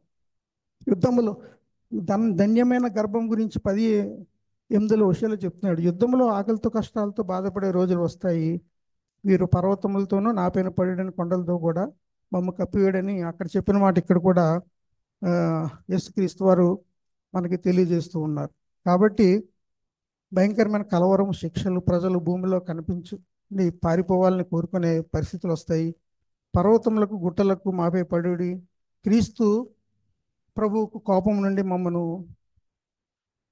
దాచండి అని చెప్పుదురు. యెరూషలేము నాశనం గురించి, రాబోయే కలవరం గురించి హెచ్చరిస్తున్నాడు. దేవుని యొక్క న్యాయమైన తీర్పును స్వీకరించి మార్గమును మార్చుకోవాలి. ప్రభువును హృదయపూర్వకంగా అనుసరించాలి. శ్రమల కాలంలో దేవునిపై విశ్వాసంతో ఉండాలి. దేవుని తీర్పు తప్పించుకోనేదిగా ఉంటుంది. విశ్వాసులు రక్షణ పొందుతారు, పాపులు కఠినమైన శిక్ష ఎదుర్కోవాలి. యూదులు దేవునికి తిరుగుబాటు చేసిన ఫలితంగా నాశనం ఎదురైంది. యేసు ముందు చెప్పినట్లు అంతా జరిగినది. స్త్రీలకు ఇచ్చే గౌరవం ప్రభు అయిన యేసుక్రీస్తు ఇస్తూనే ఉన్నాడు. ప్రభు స్త్రీలను తక్కువగా చూడలేదు ఎప్పటికీ. మరియా, మార్తా, సమరయ స్త్రీ లాంటి వారికి ఆ యొక్క బాధ బోధించాడు. యేసు పునరుద్ధానము వార్తను మొదటగా స్త్రీలకే తెలియజేశాడు. దేవుని రాజ్యానికి సిద్ధం కావాలి, పరిశుద్ధతతో జీవించాలి. స్త్రీలు ఆయనకు సేవ చేసిరి. సమరయ స్త్రీలు మనం మాట్లాడడం చూడడం జరిగింది. కాబట్టి చివరిగా వారు ప్రతిమానికి ఇలాగ చేసిన యెడల ఎండిన దానికి ఏం చేయుదురని లూకాసు వార్త 23:31 మన వాక్యంలో ఉంది. అంటే పచ్చిగా ఉన్నప్పుడు శరీరము ఏదన్నా మన కట్ అయింది అనుకోండి, శరీరము ఈజీగా కట్ అయిపోతుంది. అది దేవుణ్ణి చంపాలన్నా ఏం చేయాలన్నా, అలాగే ఎండిపోయిన దాన్ని మనం ఏం చేయలేం. దాన్ని ఒక్కోసారి కాల్చడం తప్పితే మనం ఏం చేయలేం. ఇది ఒక సామెతగా చెప్తున్నాడు అంతే. ఒక అమ్మాయినికి ఇలా జరిగిందంటే నేరస్తునికి ఇంకెంత జరగాలి? ఆ నేరస్తుడు కాదు ఆయన. కాకపోతే ఏంటంటే నేరస్తులా ట్రీట్ చేసి ఆయన్ని అంత గాయపెట్టారు, కష్టపెట్టారు. సిలువ సిలువకు చెంత చేరాడు ఆయన. కాబట్టి మనము మన యొక్క ఆలోచనలు బయలుదేవతల వైపు కాకుండా, బయలుదేవతలు అంటే ఫోన్ కావచ్చు, ఏదన్నా కావచ్చు, వాట్ ఈజ్ నువ్వు ఎంత ఎక్కువేది కోరుకుంటున్నావు, అది కూడా బయలుదేవత కింద లెక్క. దాని నుంచి మనం బయటపడాలి.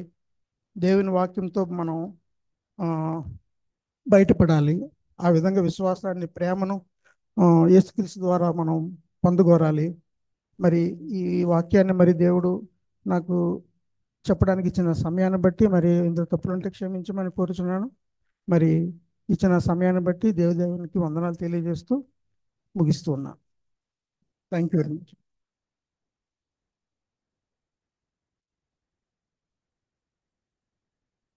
చెప్పా దేవునికి స్తోత్రాలు. మనలో అనేకమైన బలహీనతలు ఉన్నాయి.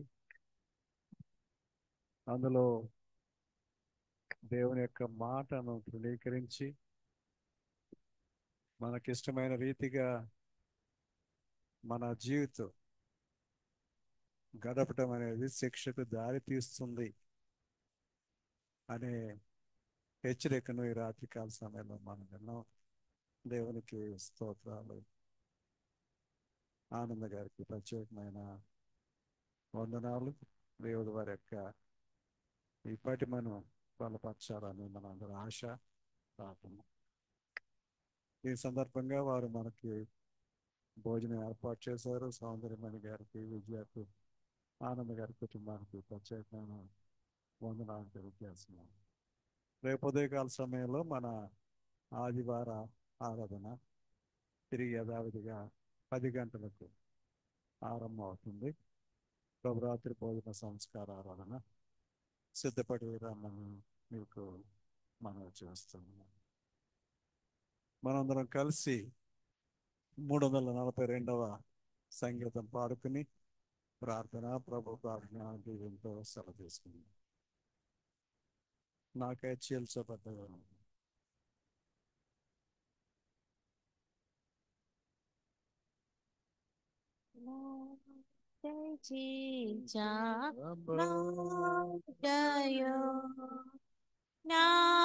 నాయనంత నాగమా నిన్ను యాదు చెన్ను మీద బారి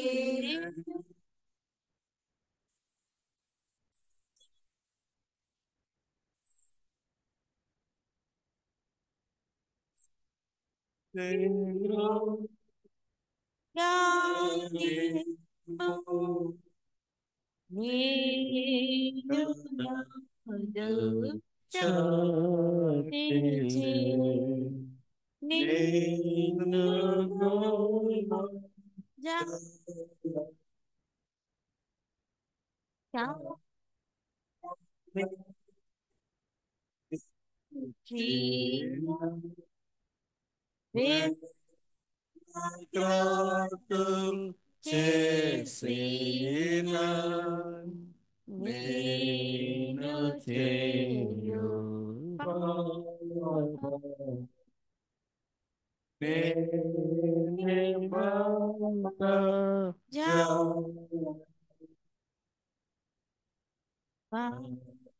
నేను చేయు చాచుచు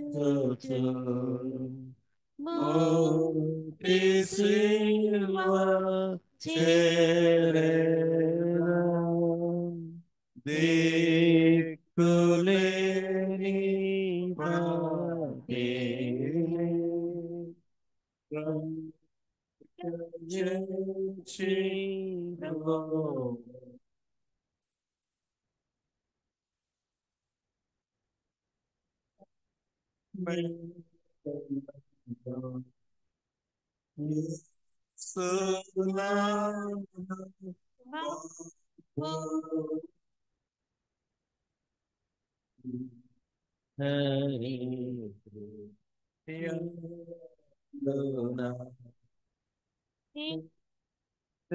నాటు నాప్పుడు నా ధరించి నీ కాడ నాకై చీల్చబడ్డాయో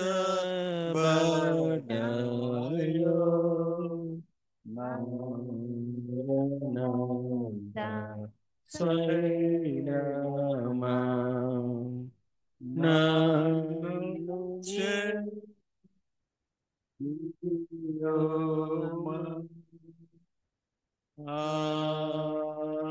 ఆమేన్. ప్రార్థన చేసుకున్నాం. సర్వకృపాని మా పరం తండ్రి నీకు స్తోత్రాలు చెల్లించుకుంటున్నాం. ఈ రాత్రికాల సమయంలో మా ప్రభా మరొక్క మారు మా తండ్రి నీ సిలువ తట్టు చూడటానికి సిలువలో మా ప్రభా మా కోసం నీ పొందిన శ్రమలను జ్ఞాపకం చేసుకుంటాం. మాకిచ్చిన ఈ సహవాసం కొరకే నీకే వందనాలు చెల్లించుకుంటున్నాం. నా కుమారుడా, నా కుమార్తె, నా ఉపదేశాన్ని మరువకు అని సెలవిచ్చిన గొప్ప దేవ. హోషియా జీవితంలో మా తండ్రి తన యొక్క జీవితం ద్వారా మాకు ఇచ్చిన ప్రేరణకు వందనాలు చెల్లించుకుంటున్నాం. మా తండ్రి హోషియాను వేశ్యను వివాహం చేసుకోమని చెప్పడం ద్వారా పాపులమైన మా మీద నీకెంతటి ప్రేమ ఉన్నదో ఆ అనంతమైన ప్రేమను బట్టి మా ప్రభువా నీకే స్తోత్రాలు చెల్లించుకుంటూ ఉన్నాం. నిన్ను విడిచిపెట్టి మా ప్రభువా ఇతర విధమైన దేవుళ్ళను దేవతలను, మరి ముఖ్యంగా మాలో కొంతమందికి ధనమే దేవుడు, మాలో కొంతమందికి కులమే దేవుడు, మాలో కొంతమందికి మా ప్రభువా శరీరేచ్ఛలే దేవుడు. ఇటువంటి దేవుళ్ళను మా తండ్రి వదిలిపెట్టి మా ప్రభువా నిజమైన సత్యమైన నిత్య జీవాన్ని అనుగ్రహించే నీ యొద్దకు తిరిగి రమ్మని మా ప్రభువా మీరు బ్రతిమాలుతూ ఉన్నారు, ఆహ్వానిస్తూ ఉన్నారు. క్షమిస్తానని, శిక్షకు పాత్రలం కాకుండా చేస్తామని మా తండ్రి మీరు చేస్తున్న వాగ్దానాన్ని మా తండ్రి మేము ప్రక్కన పెడుతూ ఉన్నందుకే మమ్మల్ని మన్నించండి, క్షమించండి. మా ప్రభువా నీ కొరకైన ప్రియమైన కుమారులుగా కుమార్తెలుగా మరొక్క మారు మా తండ్రి నీ రక్తంలో కడిగి మమ్మల్ని పవిత్రపరచమని ప్రార్థన చేసుకుంటున్నాం. ఈ సత్యాలను మా తండ్రి, ఈ వాగ్దానం మా తండ్రి మరొక్క మారు మాకందరికీ గుర్తు చేసిన మా తండ్రి నీ కుమారుడు మా సోదరుడు ఆనంద్ గారిని బట్టి వందనాలు చెల్లించుకుంటున్నాం. ఆయనకిచ్చిన దైవ జ్ఞానం కొరకు, వాక్చాతుర్యం కొరకు, నీ వాక్యం నంది పట్టు కొరకు నీకే స్తోత్రాలు చెల్లించుకుంటూ నీ దాసుని బలమైన సాధనంగా వాడుకోండి. కుటుంబాన్ని జ్ఞాపకం చేసుకుంటున్నాం. అలాగే ఈ రాత్రికాల సమయం అని అనుకోకుండా ఈ రాత్రికి వచ్చిన తల్లి గారిని, సౌందర్యమైన గారిని బట్టి వందనాలు. ఆయుష్ ఆరోగ్యం దయచేస్తున్నారు, నీకే స్తోత్రాలు చెల్లించుకుంటున్నాం. మా ప్రభువా ఈ రాత్రికాల సమయంలో మా తండ్రి ఆరాధన ముగించుకొని మా తండ్రి మా గృహాలకు వెళ్తూ ఉన్నాం.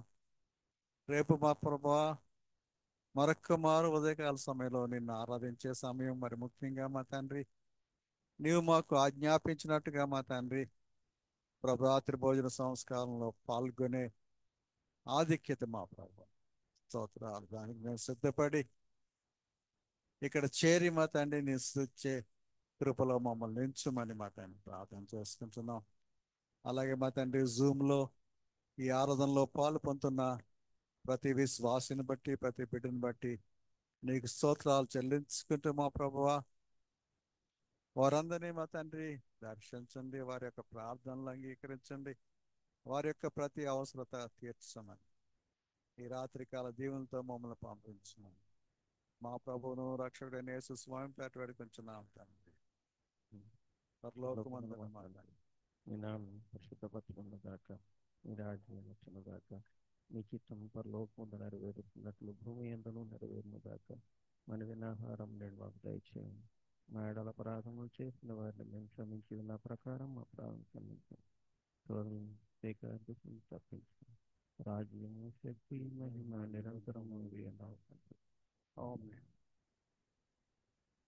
మన తండ్రి అయిన దేవుని ప్రేమ, ప్రభు అయిన యేసుక్రీస్తు వారి కృప, పరిశుద్ధాత్మ కన్యను సహవాసము ఇప్పుడు ఎల్లప్పుడు సదాకాలం ఇక్కడ చేరిన మీకు, జూమ్లో ఉన్న మన బిడ్డలకు మరియు వాక్యాన్ని అందించిన ఆనంద్ గారి కుటుంబానికి సదాకాలం తోడైనగా.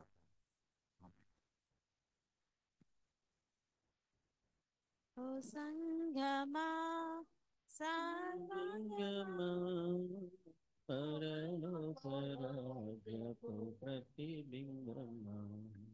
మెస్సయ్యను ఎదుర్కొనగా నీతినలంకరించి సిద్ధపడుమా. ఓ సంగమా వినుమా, క్రీస్తే నిన్ను ప్రేమించెనని తన ప్రాణమునర్పించెనని స్వస్థపరచని దోషముగా ముడత కళంకము లేనిదిగా మహిమాయుక్తముగా నిలువగొరేసువా, మహిమాయుక్తముగా నిలువగొరేసువా సహింతునా విగునాడు. సంగమా సర్వాంగమా పరలోక రాజపు ప్రతిబింబమా, మెస్సయ్యను ఎదుర్కొనగా నీ